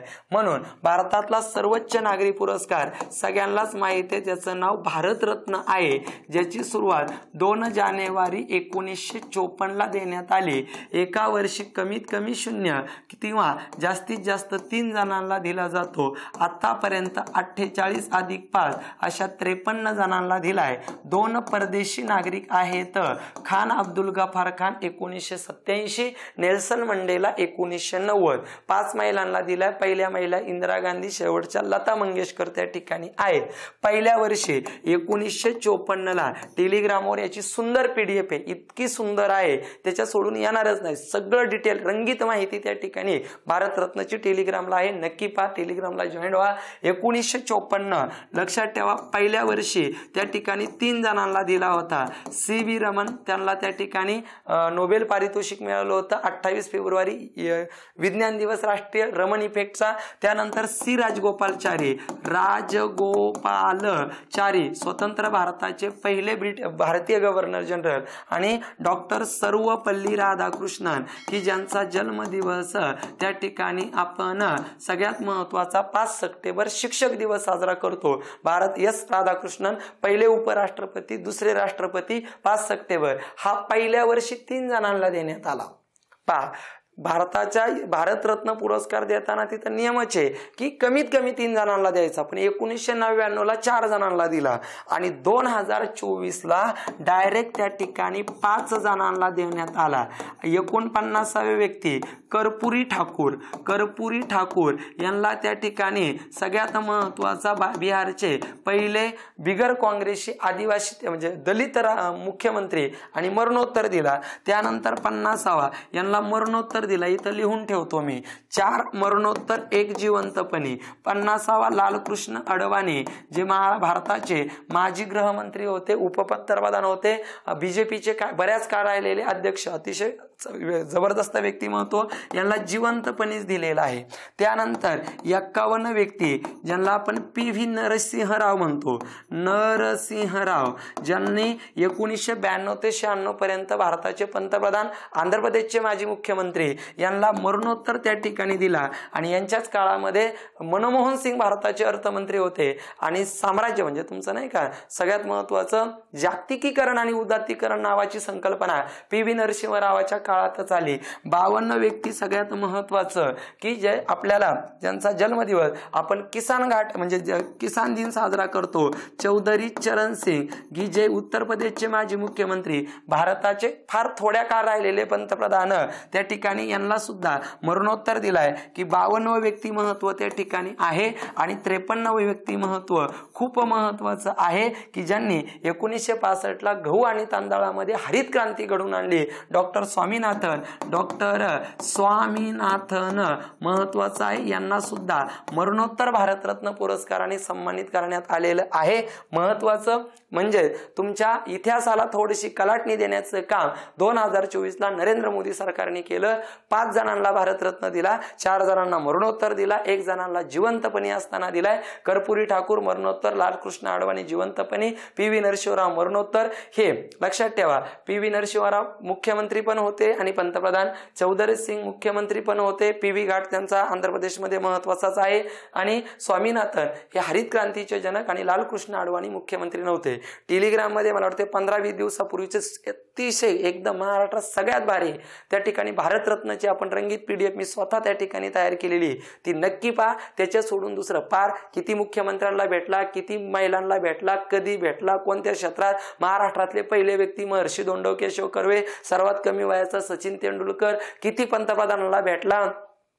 आता इथं 7-2 त्या ठिकाणी 9 होतील, किती मुख्यमंत्र्यांना भेटला, सगळी डिटेल वर्ष बिर्ष सगळं त्या ठिकाणी दिलेले. 2 त्या ठिकाणी परदेशी नागरिकांना दिलाय, खान अब्दुल गफार खान आणि नेल्सन मंडेला. पहिल्या महिला त्या ठिकाणी भारतरत्न मिळवणाऱ्या इंदिरा गांधी 1971. पहिले महाराष्ट्रीयन व्यक्ती महर्षी धोंडो केशव कर्वे, सर्वात कमी वयाचा आणि क्रीडा क्षेत्रातला एकमेव सचिन तेंडुलकर. ओके, बोलण्याजोगतं खूप आहे पण आपल्याला इथं थोडंसं वेळेचं बंधन आहे म्हणून जास्त बोलता येणार नाही. ओझोनचा थर पर्यावरणाच्या कोणत्या थरावर असतो तर समताप मंडल, त्या प्रश्नाचं त्या ठिकाणी उत्तर आहे. ओझोन म्हणल्यानंतर सगळ्यात महत्वाचं सूर्यापासून निघणारी अतिनील किरण रोखून ठेवण्याचं काम ओझोन करतो. आणि दरवर्षी 16 सप्टेंबरला जागतिक ओझोन दिन त्या ठिकाणी साजरा केला जातो. जागतिक ओझोन दिन त्या ठिकाणी साजरा केला जातो, प्रामाणिकपणे लक्षात ठेवायचं आहे. त्यानंतर सगळ्यात महत्वाचं इथं ओझोन म्हणल्यानंतर सूर्य, सगळ्यांनाच माहिती आहे सूर्याच्या पृष्ठभागावर 6000 अंश सेल्सिअस तापमान आहे. सूर्यग्रह नसून तारा, 8 मिनिटं 20 सेकंद सूर्यकिरण पृथ्वीवर राहिला. कवळ्या सूर्यप्रकाशामध्ये ड जीवनसत्व, पहिला ग्रह, दुसरा ग्रह, तिसरा ग्रह, चौथा ग्रह, 5वा ग्रह, 6वा ग्रह, 7वा ग्रह, 8वा ग्रह. 2 ग्रहातील अंतर मोजण्यासाठी प्रकाश वर्ष. 1 नंबरचा ग्रह बुध, 2 नंबरचा ग्रह शुक्र, 3 नंबरचा जीवसृष्टी असणारा पृथ्वी, 4 नंबरचा मंगळ. या 4 ग्रहांना आपण अंतरग्रह या नावाने त्या ठिकाणी ओळखतो. 4 अंतरग्रह. 5 नंबरचा सगळ्यात मोठा गुरु, 6 नंबरचा शनी, 7 नंबरचा युरेनस आणि 8 नंबरचा नेपच्यून आहे. लक्षात ठेवा, पृथ्वीचा एकमेव उपग्रह चंद्र आहे जो 50 मिनिटं उशिरा उगवतो. बुध आणि शुक्रला उपग्रह नाही म्हणजे त्या ठिकाणी नाही. आणि सगळ्यात महत्वाचं शनी कडा असणारा ग्रह, मग गुरु मोठा ग्रह, सर्वात लहान ग्रह बुध आणि दोन ग्रहातील अंतर मोजण्यासाठी प्रकाश वर्ष नावाचं परिणाम वापरलं जातं. ओझोनचा थर पृथ्वीच्या 16 ते 23 किलोमीटर अंतरात आहे. तो काय करतो? सूर्यापासून निघणारी अतिनील किरण रोखून ठेवतो. पण अलीकडल्या काळामध्ये मोठ्या प्रमाणामध्ये पर्यावरणाचा ऱ्हास त्या ठिकाणी झालेला आहे आणि त्या ओझोनच्या थराला छिद्र पडलेले आहे. ओझोन वाचवावा म्हणून 16 सप्टेंबर दरवर्षी जागतिक ओझोन दिन साजरा करतात. 17 सप्टेंबरला मराठवाडा मुक्ती संग्राम दिन साजरा करतात. लक्षात ठेवायचं आहे 10 सप्टेंबरला आजी आजोबा दिन साजरा करतात. 5 सप्टेंबरला शिक्षक दिवस, 8 सप्टेंबरला आंतरराष्ट्रीय साक्षरता दिवस आणि 28 सप्टेंबरला माहिती अधिकार दिवस साजरा करतात. सप्टेंबरचे दिन विशेष महत्वाचे आहे, इथं क्लिअर करतो. 5 सप्टेंबर शिक्षक दिवस आहे, लक्षात ठेवा सर्वपल्ली राधाकृष्णन. 8 सप्टेंबर जागतिक साक्षरता दिवस आहे, खूप महत्वाचा जागतिक साक्षरता दिवस. त्यानंतर ह्या वर्षी आलेला 10 सप्टेंबर आजी आजोबा दिन त्या ठिकाणी नाविन्यपूर्ण होता. नाविन्यपूर्ण 31 जानेवारी जागतिक झेब्रा दिन येऊ शकतो ह्या वर्षी पेपरला प्रश्न. महाराष्ट्राचा राज्य क्रीडा दिन 5 जानेवारीला येऊ शकतो. राष्ट्रीय पत्रकारिता दिवस 28 जानेवारीला येऊ शकतो. नाविन्यपूर्ण दिन विशेष आहे, समजून घ्या. 10 सप्टेंबर. त्याच्यानंतर सगळ्यात महत्वाचं 16 सप्टेंबर ओझोन दिन आहे. 17 सप्टेंबर हैदराबाद मुक्ती संग्राम दिन किंवा मराठवाडा मुक्ती संग्राम दिन त्या ठिकाणी साजरा केला जातो. आणि 28 सप्टेंबरला सगळ्यात महत्वाचं किसन भाऊराव हजारे माहिती अधिकार दिन. 2005 ला 31 कलमांचा स्वीडन कडून घेतलेला भारताला दिलेला तो माहिती अधिकार दिन. ही ओझोन थर, सूर्य 6000 अंश, सूर्यग्रह नसून तारा, सूर्याच्या जवळचा बुध, पृथ्वीच्या जवळचा शुक्र. कितीतरी वेळा प्रश्न आलाय. कोणाला उपग्रह नाही? बुध आणि गुरु यांना आंतरग्रह म्हणतात, यांना बाह्यग्रह म्हणून ओळखलं जातं. वेगळं पद ओळखा. प्लुटो आलं तर प्लुटो उत्तर लिहायचं. वेगळं पद आलं चंद्र. चंद्र किती मिनिटं उशीर उगवतो? 50 मिनिटं. चंद्राचा 59% भाग दिसतो, 41 कधीच आपल्याला दिसत नाही. बुध, शुक्र, पृथ्वी, मंगळ, गुरु, शनी, युरेनस, नेपच्यून क्रमवार, कारण ग्रहमालेतला दुसरा, तिसरा, चौथा असे ग्रह विचारतात. सगळ्यात लहान बुध आहे, सगळ्यात मोठा गुरु आहे. कडा असणारा ग्रह शनी आहे, वादळी ग्रह शनी आहे, पिवळा ग्रह बुध आहे, लाल ग्रह मंगळ आहे. एकमेव जीवसृष्टी असलेला 71% पाणी आणि 29% जमीन त्या ठिकाणी सगळ्यात महत्वाचं पृथ्वीवर आहे. ओके, महत्वाचा प्रश्न आहे. चला पुढच्या प्रश्नाकडे जायचंय. ययाती नावाची कादंबरी कोणी लिहिलेली आहे? मगाशीच पहिल्याच प्रश्नामध्ये सांगितलं. ज्ञानपीठ पुरस्कार मिळवणारं पहिलं व्यक्तिमत्व वि.स. खांडेकर. वि.स. खांडेकर यांची ती कादंबरी त्या ठिकाणी आहे खांडेकर. हे अतिशय महत्वाचं व्यक्तिमत्व आहे. साने गुरुजींची श्यामची आई नावाचं त्या ठिकाणी प्रसिद्ध पुस्तक. पु ल देशपांडे महाराष्ट्र भूषण, बटाट्याची चाळ महाराष्ट्र भूषण पुरस्कार मिळवणारं पहिलं शिवाजी सावंत. छावा मृत्युंजय नावाची पुस्तकं त्या ठिकाणी शिवाजी सावंतांची आहे. पानिपत विश्वास पाटलांचं त्या ठिकाणी आहे. लक्षात ठेवा, ययाती नावाची कादंबरी वि.स. खांडेकरांची आहे. अतिशय महत्वाचा प्रश्न. ओके, चला पुढे जायचंय. औदुंबर देवस्थान कोणत्या जिल्ह्यात आहे? साहजिकच सांगलीचा पेपर आहे, म्हणजे सांगलीमध्ये असणार आहे. 2-3 महत्वाची ठिकाणं मी इथं क्लिअर करण्याचा प्रयत्न करतोय जी येऊ शकतात. ज्ञानेश्वर विठ्ठलपंत कुलकर्णी, संत ज्ञानेश्वर यांचा जो जन्म आहे आपेगावला आहे. आपेगाव छत्रपती संभाजीनगर मध्ये आहे. आणि ज्यांची समाधी त्या ठिकाणी आहे, सगळ्यात महत्वाचं ज्यांची समाधी आळंदीमध्ये संजीवन समाधी म्हणून त्या ठिकाणी आपण ओळखतो की यांचं नाव ज्ञानेश्वर विठ्ठलपंत कुलकर्णी. एक थोडासा त्याच्यावर घेतो फक्त मी, म्हणजे अजून तुमचं त्या ठिकाणी क्लिअरेशन होईल. आणि संत ज्ञानेश्वरांचे जे गुरु आहेत ज्यांचं नाव आपण निवृत्तीनाथ म्हणतो, ज्या निवृत्तीनाथांची आपल्याला समाधी विचारली होती, ज्या निवृत्तीनाथांची समाधी त्र्यंबकेश्वर नाशिकला आहे. आता मी ज्ञानेश्वरच पूर्ण करून टाकतो. आपेगाव जे आहे संत एकनाथ महाराजांचा जन्म पैठणला आहे, लक्षात घ्या. संत तुकाराम महाराजांचा जन्म आणि समाधी देऊला आहे, हे पण लक्षात घ्या. न संत नामदेवांचा जन्म नरसी ब्राह्मणे त्या ठिकाणी आहे, ते पण लक्षात ठेवायचं आहे. आणि संत ज्ञानेश्वर महाराजांची ग्रंथ संपदा ज्याला आपण ज्ञानेश्वरी म्हणतो, ज्ञानेश्वरीलाच आपण भावार्थ दीपिका म्हणतो, लई फसवय पहा बरं का, भावार्थ दीपिका 360 मध्ये बोलतोय, बाकी काहीच नाही पाहायचा, व्हिडिओ पाहायचा, 5-6 मार्क फायनल करायचे. भावार्थ दीपिका, भावार्थ रामायण, आणि सगळ्यात महत्वाचं यथार्थ दीपिका. पुस्तकांची नावं वेगवेगळे, लेखक वेगवेगळे. ज्ञानेश्वर, भावार्थ दीपिका ज्ञानेश्वरी संत ज्ञानेश्वर महाराज एक, भावार्थ रामायण संत एकनाथ महाराज, आणि यथार्थ दीपिका वामन पंडितांची त्या ठिकाणी आहे. 3 पैकी तिन्हीच्या तिन्ही पोलीस भरतीला त्या ठिकाणी येऊन गेलेला आहे ज्ञानेश्वरी. त्याच्यानंतर मनाचे श्लोक सुद्धा त्यांनीच लिहिलेले आहेत. ज्ञानेश्वरून घेतलेलं पसायदान, आता विश्वात्मके देवे येणे वाग्यज्ञ तोषावे, तो शो निमज द्यावे, पसायदान आहे. भावार्थ दीपिकूनच घेतलंय. चांगदेव 560 नावाचा त्या ठिकाणी महत्वाचा ग्रंथ, आणि ज्ञानेश्वरी झालं, भावार्थ दीपिका झालं, त्याच्यानंतर मनाचे श्लोक त्या ठिकाणी झालं, पसायदान त्याच्यातून घेतलं, चांगदेव 560, हे सगळे महत्वाचे ग्रंथ त्या ठिकाणी संत ज्ञानेश्वर विठ्ठलपंत कुलकर्णींनी लिहिलंय. एक थोडंसं फक्त त्याच्यावर एक महत्वाचा पॉइंट मी पूर्ण केलेला आहे. ओके, चला. शीख धर्माची स्थापना कोणी केली? गुरु नानकांनी केलेली आहे. आणि शीखांचे शेवटचे गुरु गोविंद सिंग डावे. पहा या ठिकाणी शीख धर्म खूप महत्वाचा आहे, ज्यांचा पवित्र ग्रंथ गुरु ग्रंथ साहिब आहे.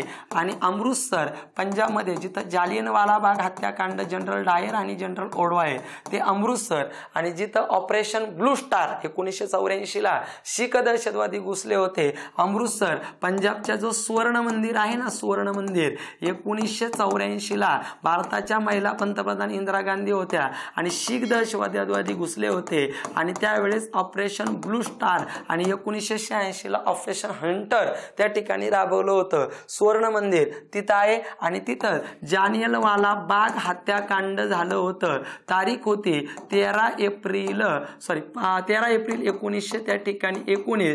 तिथं जालियनवाला बाग हत्याकांड, ओडवायर जनरल डायर आणि ओडवायरचा खून, पुढे उधम सिंगने त्या ठिकाणी 1940 ला लंडन मध्ये जाऊन केलता. जनरल डायरने 1600 फैरी जाडल्या होत्या, 400 निरपराध लोकांचा बळी गेलता. आणि याच्यानुसारच सर पदवीचा त्याग रवींद्रनाथ टागोरांनी केलता, की जे पहिले नोबेल मिळवणारे भारतीय व्यक्तिमत्व आहे. गीतांजली साहित्य, त्याच्यातूनच आपण 52 सेकंदात म्हणणार जनगण मन राष्ट्रगीत घेतलंय. आणि या शीखांच्या पंजाब राज्यामध्ये संत नामदेवांची त्या ठिकाणी मंदिरे आहेत. संत नामदेव, आणि सगळ्यात महत्वाचं महाराष्ट्रातल्या कोणत्या संतांची मंदिरे?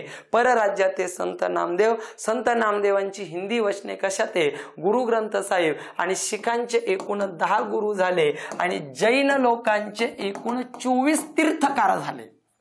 जैनांचे 24 तीर्थकार आहेत. आणि त्या ठिकाणी सगळ्यात महत्वाचं इथं शीखांचे 10 आहे. पहिले गुरु नानक आहे, शेवटचे गुरु गोविंद सिंग आहे, की ज्यांची समाधी महाराष्ट्रातल्या पवित्र जिल्ह्यात गोदावरी नदीकाठी नांदेड जिल्ह्यामध्ये त्या ठिकाणी आहे. लक्षात ठेवा. चला पुढच्या प्रश्नाकडे जायचंय. भारतीय राज्यघटनेत मूलभूत कर्तव्य कोणत्या अनुच्छेद कलमामध्ये आहे? साहजिकच 51 आहे. नीट बारकाईने पहा, खूप महत्वाचं पॉइंट त्या ठिकाणी मी 1 मार्क तुमचा अतिशय अवघड असणारा मार्क एकदम सोप्या पद्धतीने क्लिअर करतोय. भारताच्या राज्यघटनेचा विचार केला तर 3 घटक खूप महत्वाचे, खूप महत्वाचे. पहिला घटक आहे तो म्हणजे मूलभूत हक्क. खूप महत्वाचा आहे की सद्यस्थितीमध्ये 7 होते, 1 वजा केला म्हणजे सध्या 6 मूलभूत हक्क आहे की जे आपण अमेरिका या देशाकडून घेतले, ज्याचं संरक्षण करण्याचं काम भारताचं सुप्रीम कोर्ट मीन्स सर्वोच्च न्यायालय त्या ठिकाणी करतं. आणि मग सर 7वा मग कोणता कमी केला तर त्या ठिकाणी सगळ्यात महत्वाची 44वी घटना दुरुस्ती झाली. 44वी घटना दुरुस्ती झाली. संपत्तीचा त्यालाच आपण मालमत्तेचा त्या ठिकाणी हक्क म्हणतो. हा 44व्या घटना दुरुस्तीनुसार कमी झाला.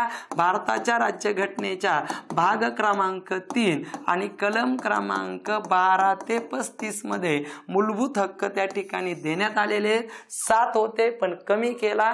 कोणता मूलभूत हक्क नाही खूप वेळा विचारलाय. संपत्तीचा मालमत्तेचा भाग क्रमांक 3 कलम 12 ते 35 समानतेचा, स्वातंत्र्याचा, धार्मिक स्वातंत्र्याचा, शोषणाविरुद्धचा आणि शैक्षणिक संस्था स्थापन करण्याचा कलम क्रमांक 32 घटनात्मक उपाययोजनांचा. त्याच्यावर इथे आपल्याला सविस्तर बोलायला एवढा अवधी नाही, पॉइंटमध्ये ज्यावेळेस तो प्रश्न येईल त्यावेळेस सविस्तर बोलेल मी. ओके. मूलभूत हक्क संरक्षण करण्याची जबाबदारी सर्वोच्च न्यायालय, नवी दिल्ली, 26 जानेवारी 1950 ला स्थापना. त्याला सुप्रीम कोर्ट म्हणतो. एक आहे कलम 124 नुसार आहे, कलम 129 नुसार ते अभिलेख न्यायालय आहे. सध्याचे 50वे सरन्यायाधीश धनंजय चंद्रचूडच्या ठिकाणी आहेत. पहिले त्या ठिकाणी हिरालाल कन्हैया होते, पहिल्या महिला फातिमा बीबी होत्या. ओके. मूलभूत हक्क भाग 3 12 ते 35 अमेरिकेकडून घेतले, 7 घेतले होते, एक कमी केला. संपत्तीचा हक्क 44वी घटना दुरुस्ती. सध्या 6 मूलभूत हक्क आहे. डॉक्टर बाबासाहेब आंबेडकरांनी कलम 32 ला घटनेचा आत्मा म्हणलंय. सर्वोच्च न्यायालयाला 5 प्रकारचं रीट जाहीर करता येतं कलम 32 मध्ये बोललं. त्यानंतर सगळ्यात महत्वाचं कल्याणकारी राज्याची निर्मिती करण्यासाठी मार्गदर्शक तत्व. शब्द लय महत्वाचा आहे, का एमपीसी ला विचारला जातो. कल्याणकारी राज्याच्या निर्मितीसाठी भारताच्या राज्यघटनेत काय घेतलं, तर त्या ठिकाणी मार्गदर्शक तत्व घेतली. लक्षात ठेवा. आणि मार्गदर्शक तत्व ही सध्या 11 आहेत. कोणत्या देशाकडून घेतलेली आहेत, 17 आहेत. त्या ठिकाणी कोणत्या देशाकडून घेतली, तर आयर्लंड आणि बेल्जियमकडून घेतलेली आहेत. आणि सगळ्यात महत्वाचं भारताच्या राज्यघटनेच्या भाग 4 आणि कलम क्रमांक 36 ते 51 मध्ये मार्गदर्शक तत्व त्या ठिकाणी देण्यात आली कल्याणकारी राज्याच्या निर्मितीसाठी. आणि सगळ्यात महत्वाचं मग तुम्हाला पेपरला प्रश्न आला की 36 ते 51 मध्ये काय मार्गदर्शक तत्व. आणि थोडंसं पुढे जाऊन बोलायचं म्हटलं तर कलम 40 मध्ये प्रत्येक गावामध्ये ग्रामपंचायत स्थापन करावी लागते आणि ती ग्रामपंचायत स्थापन करण्याचा अधिकार 40 ला आहे, कलम 40. आणि कलम 40 ते 36 ते 51 दरम्यान आहे. म्हणून एमपीसी ला प्रश्न विचारला होता, ग्रामपंचायतीची स्थापना खालीलपैकी काय, मूलभूत हक्क, मार्गदर्शक तत्व, मूलभूत कर्तव्य, असे प्रश्न. त्याचं उत्तर मार्गदर्शक तत्व. आणि सगळ्यात महत्वाचं मूलभूत कर्तव्य त्या ठिकाणी घेतले. मूलभूत कर्तव्य त्या ठिकाणी एकूण 11 आहेत. आणि भारताच्या राज्यघटनेच्या भाग क्रमांक 4 कलम क्रमांक 51 अ पोलीस भरतीला विचारणं कोणत्या समितीनुसार, सुवर्णसिंग समितीनुसार भारताच्या राज्यघटनेमध्ये रशिया देश जो क्षेत्रफळाच्या दृष्टीने मोठा आहे, रशिया 1 नंबर आहे, कॅनडा 2 नंबर आहे, 3 चीन नंबर आहे, 4 संयुक्त संस्थाने, 5 ब्राझील आहे, 6 नंबर ऑस्ट्रेलिया आहे. आणि भारताचा क्षेत्रफळाबाबत 7वा क्रमांक लागतो 2.42. रशिया सर्वात जास्त आहे, 1 number Russia, 2 number Canada, 3 number चीन, 4 नंबर संयुक्त संस्थाने, 5 नंबर त्या ठिकाणी Brazil, 6 number Australia, 7 number Bharat आहे. ओके. रशिया 11 मूलभूत कर्तव्य आहेत. आणि कधी घेतले, सर्वात मोठी घटना दुरुस्ती झाली 42वी. मिनी राज्यघटना किती वेळा प्रश्न आला, मिनी राज्यघटना कोणती, 42वी. सर्वात मोठी घटना दुरुस्ती कोणती, 42वी 1976. आणि भारताच्या राज्यघटनेमध्ये सुवर्णसिंग समितीनुसार एकूण 11 मूलभूत कर्तव्य त्या ठिकाणी घेण्यात आले. मी फळा नाही, तुमचं 2024च्या तुमच्या अंगावर दिसणारी वर्दी फळ्यातल्या प्रत्येक घटकावर, प्रत्येक माझ्या शब्दातून त्या ठिकाणी मनापासून बोलतोय. नीट आहे का, हे सोडून येत नाही. पोलीस भरतीचे 12 वर्षात आपण PhD त्याच्यावर त्या ठिकाणी केली. कुठपर्यंत ते जाऊ शकतात, सगळ्या गोष्टी तुमच्या समोर त्या ठिकाणी सादरीकरण करतोय. लक्षात ठेवा. ओके. अतिशय महत्वाचं आहे. इथं बघा, मूलभूत हक्क अमेरिका, मार्गदर्शक तत्व आयर्लंड, मूलभूत कर्तव्य रशिया, मूलभूत हक्क 12 ते 35, मार्गदर्शक तत्व 36 ते 51, मूलभूत कर्तव्य 51 अ. सगळ्यात मोठी घटना दुरुस्ती 42वी. आणि त्याच 42व्या घटना दुरुस्तीनुसार भारताच्या राज्यघटनेच्या सरनाम्यात उद्देशपत्रिकामध्ये समाजवाद, धर्मनिरपेक्षता आणि गणराज्य नावाचे शब्द घेतलेले आहेत. जो भारताचा राज्यघटनेचा सरनामा पंडित नेहरूंनी लिहिलेला आहे, की ज्या पंडित नेहरू त्या ठिकाणी नगरच्या भोयकोट किल्ल्यामध्ये डिस्कवरी ऑफ इंडिया नावाचा ग्रंथ चाचा नावाने ओळखतात. 14 नोव्हेंबर बाल दिवस. ग्रामीण भागातलं पहिलं अधिवेशन 1936 ला फैजपूर जळगावला पार पडलं. त्याचे अध्यक्ष ते होते. हंगामी सरकारचे पहिले अध्यक्ष होते. आणि त्याच व्यक्तीने भारतीय राज्यघटनेचा सरनामा लिहिला. त्या सरनाम्यामध्ये सगळ्यात महत्वाचं न्याय नावाला महत्व आहे. आणि न्याय नावाचा शब्द आपण रशियाकडून घेतला. स्वातंत्र्य, समता आणि बंधुता नावाचे शब्द आपण फ्रेंच राज्यक्रांतीवरून त्या ठिकाणी घेतलेले. ते पण तेवढंच महत्वाचं, खूप महत्वाचं आहे. संपत्तीचा हक्क नाही 44वी घटना दुरुस्ती. मूलभूत करणं सुवर्णसिंग समिती 42वी घटना दुरुस्ती. ओके. चला पुढं, खालीलपैकी कोणता दगड अग्निजन्य आहे? साहजिकच त्या ठिकाणी ग्रेनाइट. लक्षात ठेवा, इथं एक पॉइंट मी 100% पूर्ण करतो. दगडी कोळशाचे प्रकार हा पॉइंट मी इथं क्लिअर करून पुढे जातो आणि थोडंसं महाराष्ट्र पठारावर बोलतो, कारण त्या संबंधित आहे. दगडी कोळशाचे एकूण प्रकार 4 आहे. सर्वात शुद्ध अंथ्रासाइट हा दगडी कोळशाचा प्रकार आहे. त्यानंतर 2 नंबरचा बिट्युमिनी हा दगडी कोळशाचा प्रकार आहे. 3 नंबरचा लिग्नाइट हा दगडी कोळशाचा प्रकार आहे. आणि 4 नंबरचा सर्वात अशुद्ध हा त्या ठिकाणी सगळ्यात महत्वाचं पीठ आणि सर्वात शुद्ध बघा ना, अ आणि ब लक्षात ठेवायला सोपं आहे. अँथ्रासाइट, बिट्युमिनी, लिग्नाइट, पीठ, लिग्नाइट, बिट्युमिनी, अँथ्रासाइट हे दगडी कोळशाचे 4 प्रकार आहे. आणि सगळ्यात महत्वाचं याच्याच बरोबर मला इथं महाराष्ट्र पठार, त्यालाच आपण दख्खनचं पठार म्हणतो, हा पॉइंट एक क्लिअर करायचा आहे. महाराष्ट्राचा 90% भाग व्यापलाय. सरासरी उंची दख्खनच्या पठाराची 450 मीटर आहे.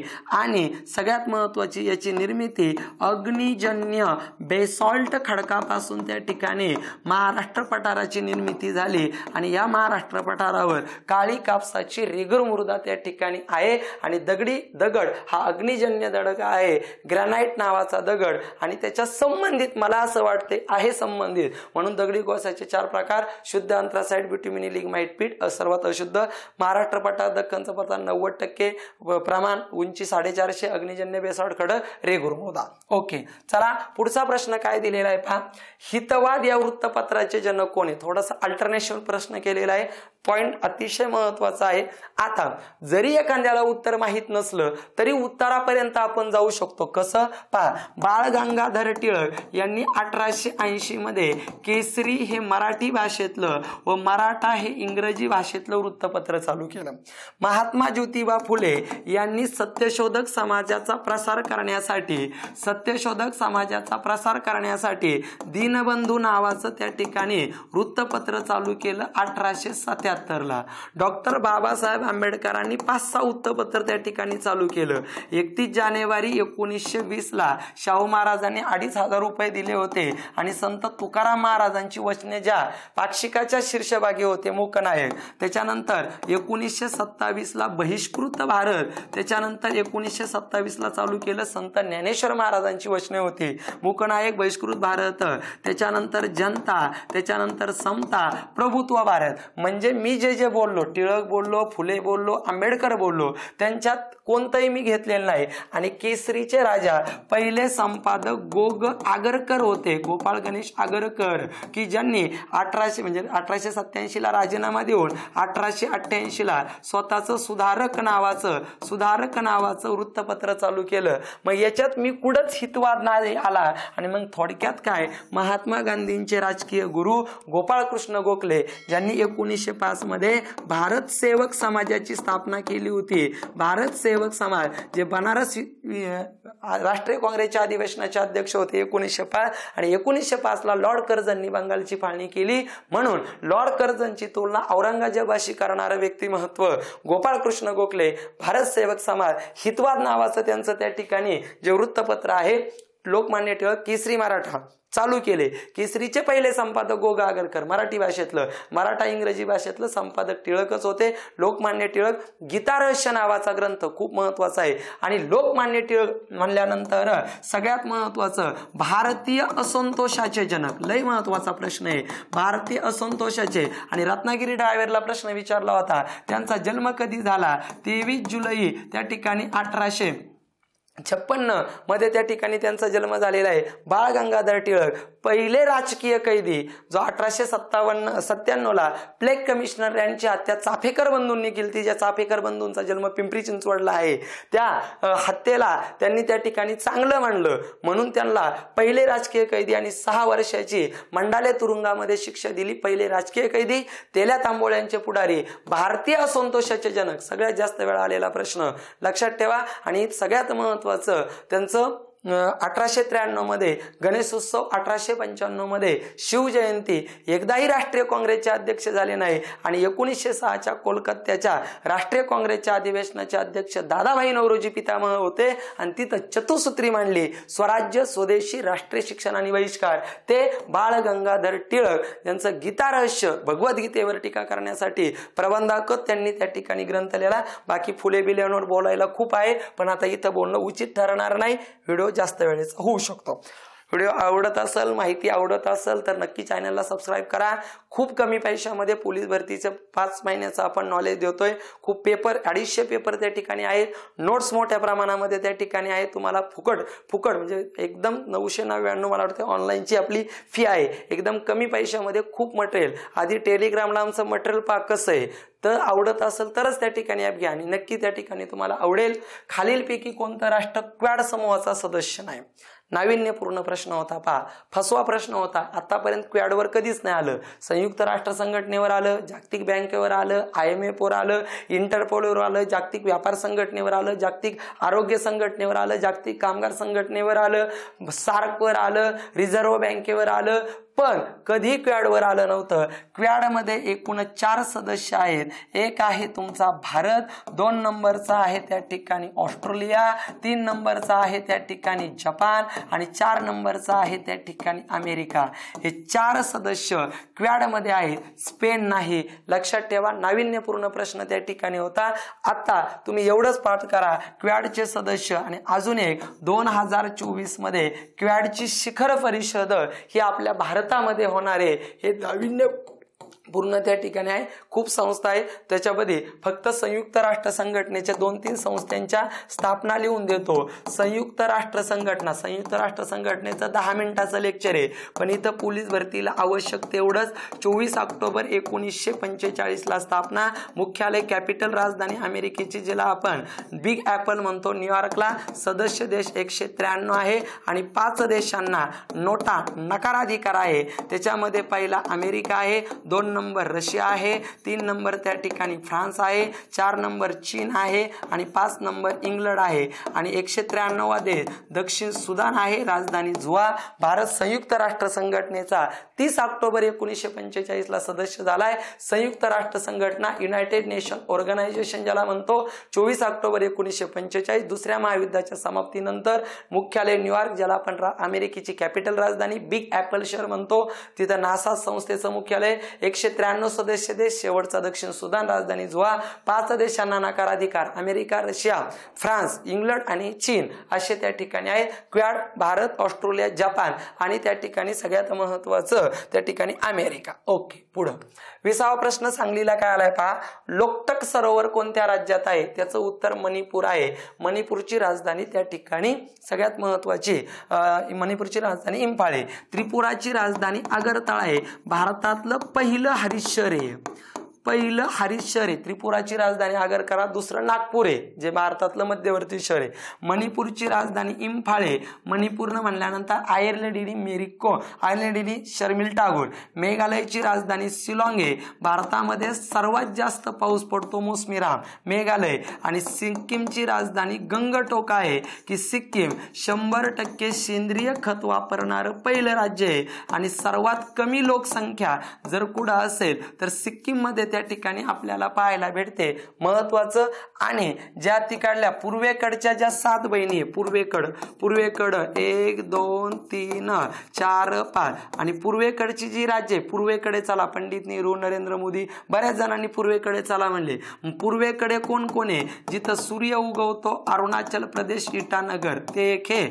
आसाम, जिथं चहा उत्पादन, ब्रह्मपुत्रा नदीचं दुःख सुरू. त्याच्यानंतर नागालँड नावाचं राज्य आहे. त्याच्यानंतर मिझोरम नावाचं राज्य आहे. त्यानंतर त्रिपुरा नावाचं राज्य आहे. त्यानंतर मणिपूर नावाचं राज्य आहे आणि त्यानंतर मेघालय नावाचं राज्य. 1 2 3 4 5 6 7 याला 7 सिस्टर म्हणतात.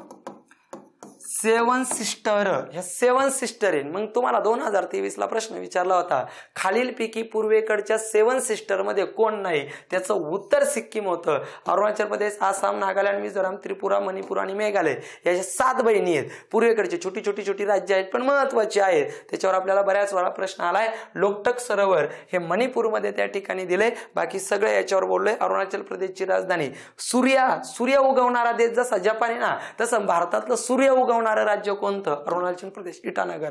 आसाम दिसपूर, गुवाहाटी तिथलं. नागालँड कोहिमा, मिझोराम ऐजवाल, त्रिपुरा अगरतळा, पहिलं हरिश्चर, मणिपूर इम्फाळ, मेघालय शिलाँग. सगळ्यात जास्त जगात पाऊस पडतो मोसमीराम, तिथंच आहे मेघालयला. ओके. पुढं अमर्त्य सेन कोणत्या क्षेत्राशी संबंधित आहे? साहजिकच अर्थशास्त्र. 1998 मध्ये त्यांना अर्थशास्त्राचा नोबेल पारितोषिक दिलं होतं. नोबेल शब्द आलाय म्हणून नोबेलवर थोडंसं बोलून पुढे जातो. नोबेल जगातला सर्वात श्रीमंत पारितोषिक ज्याची सुरुवात 1901 ला आल्फ्रेड नोबेल यांच्या स्मरणार्थ झाली. पुन्हा सिटीला प्रश्न विचारला होता काचा शोध लावला? डायनामाइट. ज्यांचा जन्मदिवस दरवर्षी 10 डिसेंबरला आपण मानवी हक्क दिन साजरा करतो. हा जो नोबेल पारितोषिक आहे एकूण 6 क्षेत्रात दिलं जातं.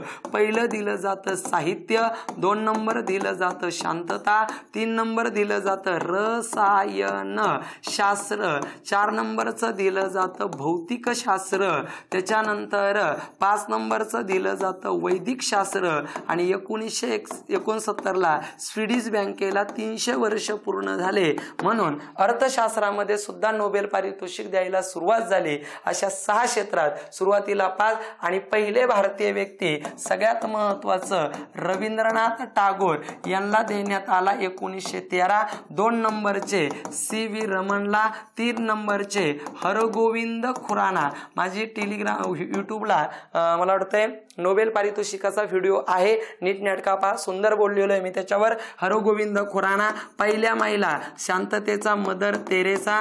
त्याच्यानंतर 1983 सुब्रमण्यम चंद्रशेखर. त्याच्यानंतर या 1998 ला अर्थशास्त्राचा अमर्त्य सेन. नंतर 2007 ला मला वाटतं रसायनशास्त्राचा भेटलेला आहे. 2014चा मलाला युसुफजाई आणि त्या ठिकाणी भारताचं ज्यांनी बचपन बचाव कैलास सत्यार्थी यांना भेटलाय. आणि शेवटचा जर आपण पाहिला तर शेवटचा सगळ्यात महत्वाचं अर्थशास्त्राचा 2019चा मला वाटतं काय व्यक्तीचं नाव आहे, तुम्हाला जसं पहिलं व्यक्ती विचारलं जाईल रवींद्रनाथ टागोर पहिले शांतता त्या साहित्याबद्दल भेटलेला आहे, गीतांजली साहित्याबद्दल. त्यांना 2 number CV Raman, Hargobind Khorana, Mother Teresa, Subrahmanyan Chandrasekhar त्या आहे. त्याच्यानंतर अमर्त्य सेन आहे 2007 ला एक, 2014 ला कैलास सत्यार्थी, 2014 ला कैलास सत्यार्थींना भेटलेला आहे. आणि त्यानंतर अभिजित बॅनर्जी शेवटचे व्यक्ती त्या ठिकाणी अभिजित बॅनर्जी आहे. म्हणजेच 1 2 3 4 5 त्याच्यानंतर 6 7 8 9 अशा 9 भारतीय व्यक्तींना त्या ठिकाणी नोबेल पारितोषिक भेटले. पहिले रवींद्रनाथ टागोर, पहिल्या महिला मदर तेरेसा आणि शेवटचे अभिजित बॅनर्जी. ओके. नोबेल 6 क्षेत्रात. चला पुढं. मैतई आणि कुकी समुदाय खालीलपैकी कोणत्या राज्यात आहे? त्याचं उत्तर साहजिकच मणिपूर आहे. लोकटक तलाव मणिपूरचाच होता. मणिपूरवर 2 प्रश्न टाकले होते, दोन्ही पण पोलीस करणारेच प्रश्न त्या ठिकाणी होते. याच्यावर काय जास्त बोलायचं नाही. हरियाणा पानिपतचे युद्ध, इथं लगेच हरियाणाचं पानिपत ज्याला आपण कुरुक्षेत्र म्हणतो, बोलून टाकू कुरुक्षेत्र कुठे तर हरियाणा राज्यातील राजधानी त्या ठिकाणी सगळ्यात महत्वाची चंदीगड. पहिलं पानिपत, दुसरं तिसरं. पहिलं 1526 झालं, नंतर 1556 1761. पहिलं बाबराचा विजय झाला आणि इब्राहिम लोधीचा पराभव झाला. आणि मग पोलीस भरतीला प्रश्न आला हिंदुस्थानामध्ये मुघल सत्ता कोणी स्थापन केली? बाबर. 2 नंबर अकबर मध्ये त्या ठिकाणी झालं अकबराचा विजय आणि हेमू ज्याला आपण म्हणतो त्याचा पराभव झाला. 3 नंबरचा अहमद शाह अब्दाली विजय आहे आणि मराठे त्या ठिकाणी पराभव त्या ठिकाणी झालाय. पानिपत ठिकाण, कुरुक्षेत्र ठिकाण हे हरियाणा राज्यात आहे, जिथं सर्वात कमी स्त्रिया, सर्वात कमी वनांचं प्रमाण. कर्नाल नावाची प्रसिद्ध डेअरी, आनंद नावाची प्रसिद्ध डेअरी गुजरातला आहे. कर्नाल हरियाणामध्ये त्या ठिकाणी आहे. हिरो होंडाची कंपनी फार मोठी तिथंच आहे. महत्वाचं आहे पानिपत. 1526, 1556, 17 आहे. मला चांगलं आठवतंय 2014ला का 15ला नगरच्या तलाठी भरतीला पानिपतच्या पहिल्या 2 युद्धामधलं किती वर्षाचं अंतर आहे असा प्रश्न विचारला होता. 30 वर्ष त्याचं उत्तर आहे. ओके, चला पुढं. नॅशनल इन्स्टिट्यूट ऑफ व्हायरॉलॉजी कोणत्या शहरात आहे? आता याचं खरं उत्तर पुणे पाहिजे होतं, इथं काय त्यांनी दिलेलं नाही. पुणे उत्तर आहे. आता पुण्यामध्ये काय काय आहे नीट लक्षात ठेवा. राष्ट्रीय विषाणू संशोधन संस्था, खूप महत्वाचं. दुसरं राष्ट्रीय जीवाणू संशोधन संस्था, ह्या पुण्यातल्या संस्था चालल्यात हा, पुण्यातल्या संस्था आहे, नीट आहे का. राष्ट्रीय जीवाणू. त्याच्यानंतर राष्ट्रीय एड्स संशोधन संस्था नारी भोसरी एड्स संशोधन संस्था पुण्याला आहे. त्यानंतर Film and Institute FTTI National Film Archives Centre पुण्यालाच आहे. म्हणजे चित्रपट संग्रहालय चित्रपट निर्मिती म्हणजे तिथंच आहे. चित्रपट निर्मिती केंद्र कोल्हापूरला आहे. त्याच्यानंतर इतिहास संशोधन मंडळ पुण्याला आहे. डॉक्टर बाबासाहेब आंबेडकर प्रशिक्षण आणि संशोधन संस्था बार्टी पुण्याला आहे. यशदा नावाची संस्था पुण्याला आहे. सारथी नावाची संस्था पुण्याला आहे. राजा केळकर वस्तू संग्रहालय पुण्याला आहे. बालभारती महाराष्ट्र राज्य पाठ्यपुस्तक महामंडळ पुण्याला आहे. सिरम इन्स्टिट्यूट पुण्याला आहे. त्या ठिकाणी महात्मा गांधींच्या पत्नी आगा खान पॅलेस, ज्या कस्तुरबा गांधी त्यांचे समाधी स्थळ येरवडा पुण्यामध्ये त्या ठिकाणी आहे. राष्ट्रीय विषाणू संशोधन संस्था, राष्ट्रीय जीवाणू संशोधन संस्था, राष्ट्रीय एड्स संशोधन संस्था नारी FTTI ज्याची स्थापना 1960ला झालेली केंद्र सरकारने. राष्ट्रीय नॅशनल फिल्म इन्स्टिट्यूट जी त्या स्थापना. राष्ट्रीय चित्रपट संग्रहालय 1964ला स्थापना पुणे. इतिहास संशोधन मंडळ पुणे. त्याच्यानंतर बार्टी डॉक्टर बाबासाहेब आंबेडकर प्रशिक्षण आणि संशोधन संस्था पुणे. यशदा पुणे. सारथी पुणे. राजा केळकर वस्तू संग्रहालय Pune. Balbharati Pune. Serum Institute Pune. Aga Khan Palace Pune. त्याचबरोबर सगळ्यात महत्वाचं राज्य वखार महामंडळाचं मुख्यालय पुणे.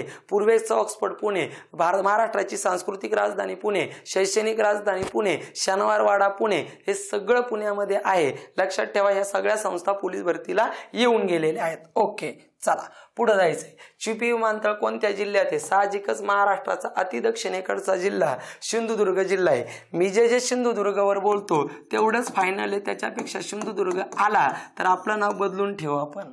सिंधुदुर्ग पहिला 100% साक्षर जिल्हा हा त्या ठिकाणी सिंधुदुर्ग जिल्हा म्हणून. त्याच्यानंतर सर्वात कमी लोकसंख्या म्हणल्यानंतर सिंधुदुर्ग जिल्हा म्हणायचं. त्यानंतर सगळ्यात महत्वाचं पहिला पर्यटन जिल्हा सिंधुदुर्ग म्हणून त्या ठिकाणी ओळखला जातो. आंबोली सगळ्यात जास्त पाऊस पडतो किंवा थंड हवेचं ठिकाण सिंधुदुर्ग. सावंतवाडी रंगीत खेळणीचं ठिकाण सिंधुदुर्ग. अति दक्षिणेकडील जिल्हा सिंधुदुर्ग. सावंतवाडी रंगीत खेळणी सिंधुदुर्ग. चिपी नावाचं विमानतळ सिंधुदुर्ग. रेडी नावाचं बंदर ज्याच्यातून कच्च लोखंडाची निर्यात होते सिंधुदुर्ग. महाराष्ट्राची अति दक्षिणेकडची नदी किंवा अति दक्षिणेकडची खाडी तेरेखोल खाडी नदी ही सिंधुदुर्ग जिल्ह्यामध्ये त्या ठिकाणी आहे. आणि सिंधुदुर्ग जिल्ह्यामध्ये वेंगुर्ला काजू संशोधन केंद्र आहे. आणि ई लर्निंग प्रकल्प पहिल्यांदा सिंधुदुर्गमध्ये.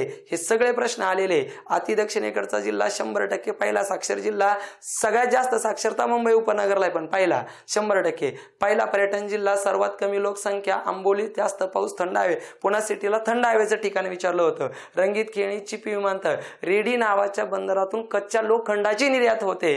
तेरेखोल नदी तेरेखोल खाडी हे सगळं सिंधुदुर्ग जिल्ह्यामध्ये त्या ठिकाणी आहे. पालघर तरुण जिल्हा आहे, ठाण्यापासून निर्माण झालाय. ओके, चला पुढे जायचंय. रयत शिक्षण संस्थेचे सध्याचे अध्यक्ष कोण आहे? श्री शरद पवार हे सध्याचे अध्यक्ष. उबाटा गटाचे अध्यक्ष हे उद्धव ठाकरे. त्यांचं मशाल चिन्ह आहे. शरद पवारचं तुतारी, आता नवीन चिन्ह त्या ठिकाणी तुतारी त्यांना भेटलेलं आहे. यांचं मशाल त्या ठिकाणी आहे. यांचं कमळ त्या ठिकाणी आहे. आणि यांचं पण आता कमळच आहे, कारण नांदेडमधून ते त्या ठिकाणी माजी मुख्यमंत्री. ते आता BJP मध्ये त्यांनी त्या ठिकाणी प्रवेश केलेला आहे. राज्यसभेचे जे 2024 मध्ये महाराष्ट्रातून 6 राज्यसभेचे खासदार पाठवले, त्याच्यात 6 खासदार पाठवले, त्याच्यात अशोक चव्हाण एक आहे. रयत शिक्षण संस्था खूप महत्वाचा विषय आहे आणि रयत शिक्षण संस्था म्हणल्यानंतर 1919ला काले सातारामध्ये कर्मवीर भाऊराव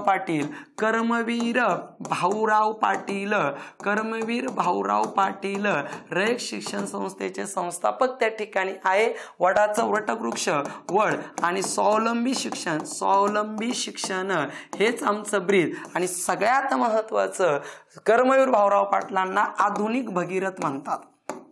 आधुनिक भगीरथ या नावाने ओळखतात. शरद पवारचा राष्ट्रवादी काँग्रेस पक्ष फुटला, अजित पवार ज्यांना ओरिजिनल राष्ट्रवादी यांना तुतारी नावाचं चिन्ह, उद्धव ठाकरेंचा शिवसेना पक्ष फुटला जो बाळासाहेब ठाकरेंनी स्थापन केला. एकनाथ शिंदे त्याचे अध्यक्ष, त्यांचं धनुष्यबाण आहे पण यांना आता मशाल भेटलेली आहे.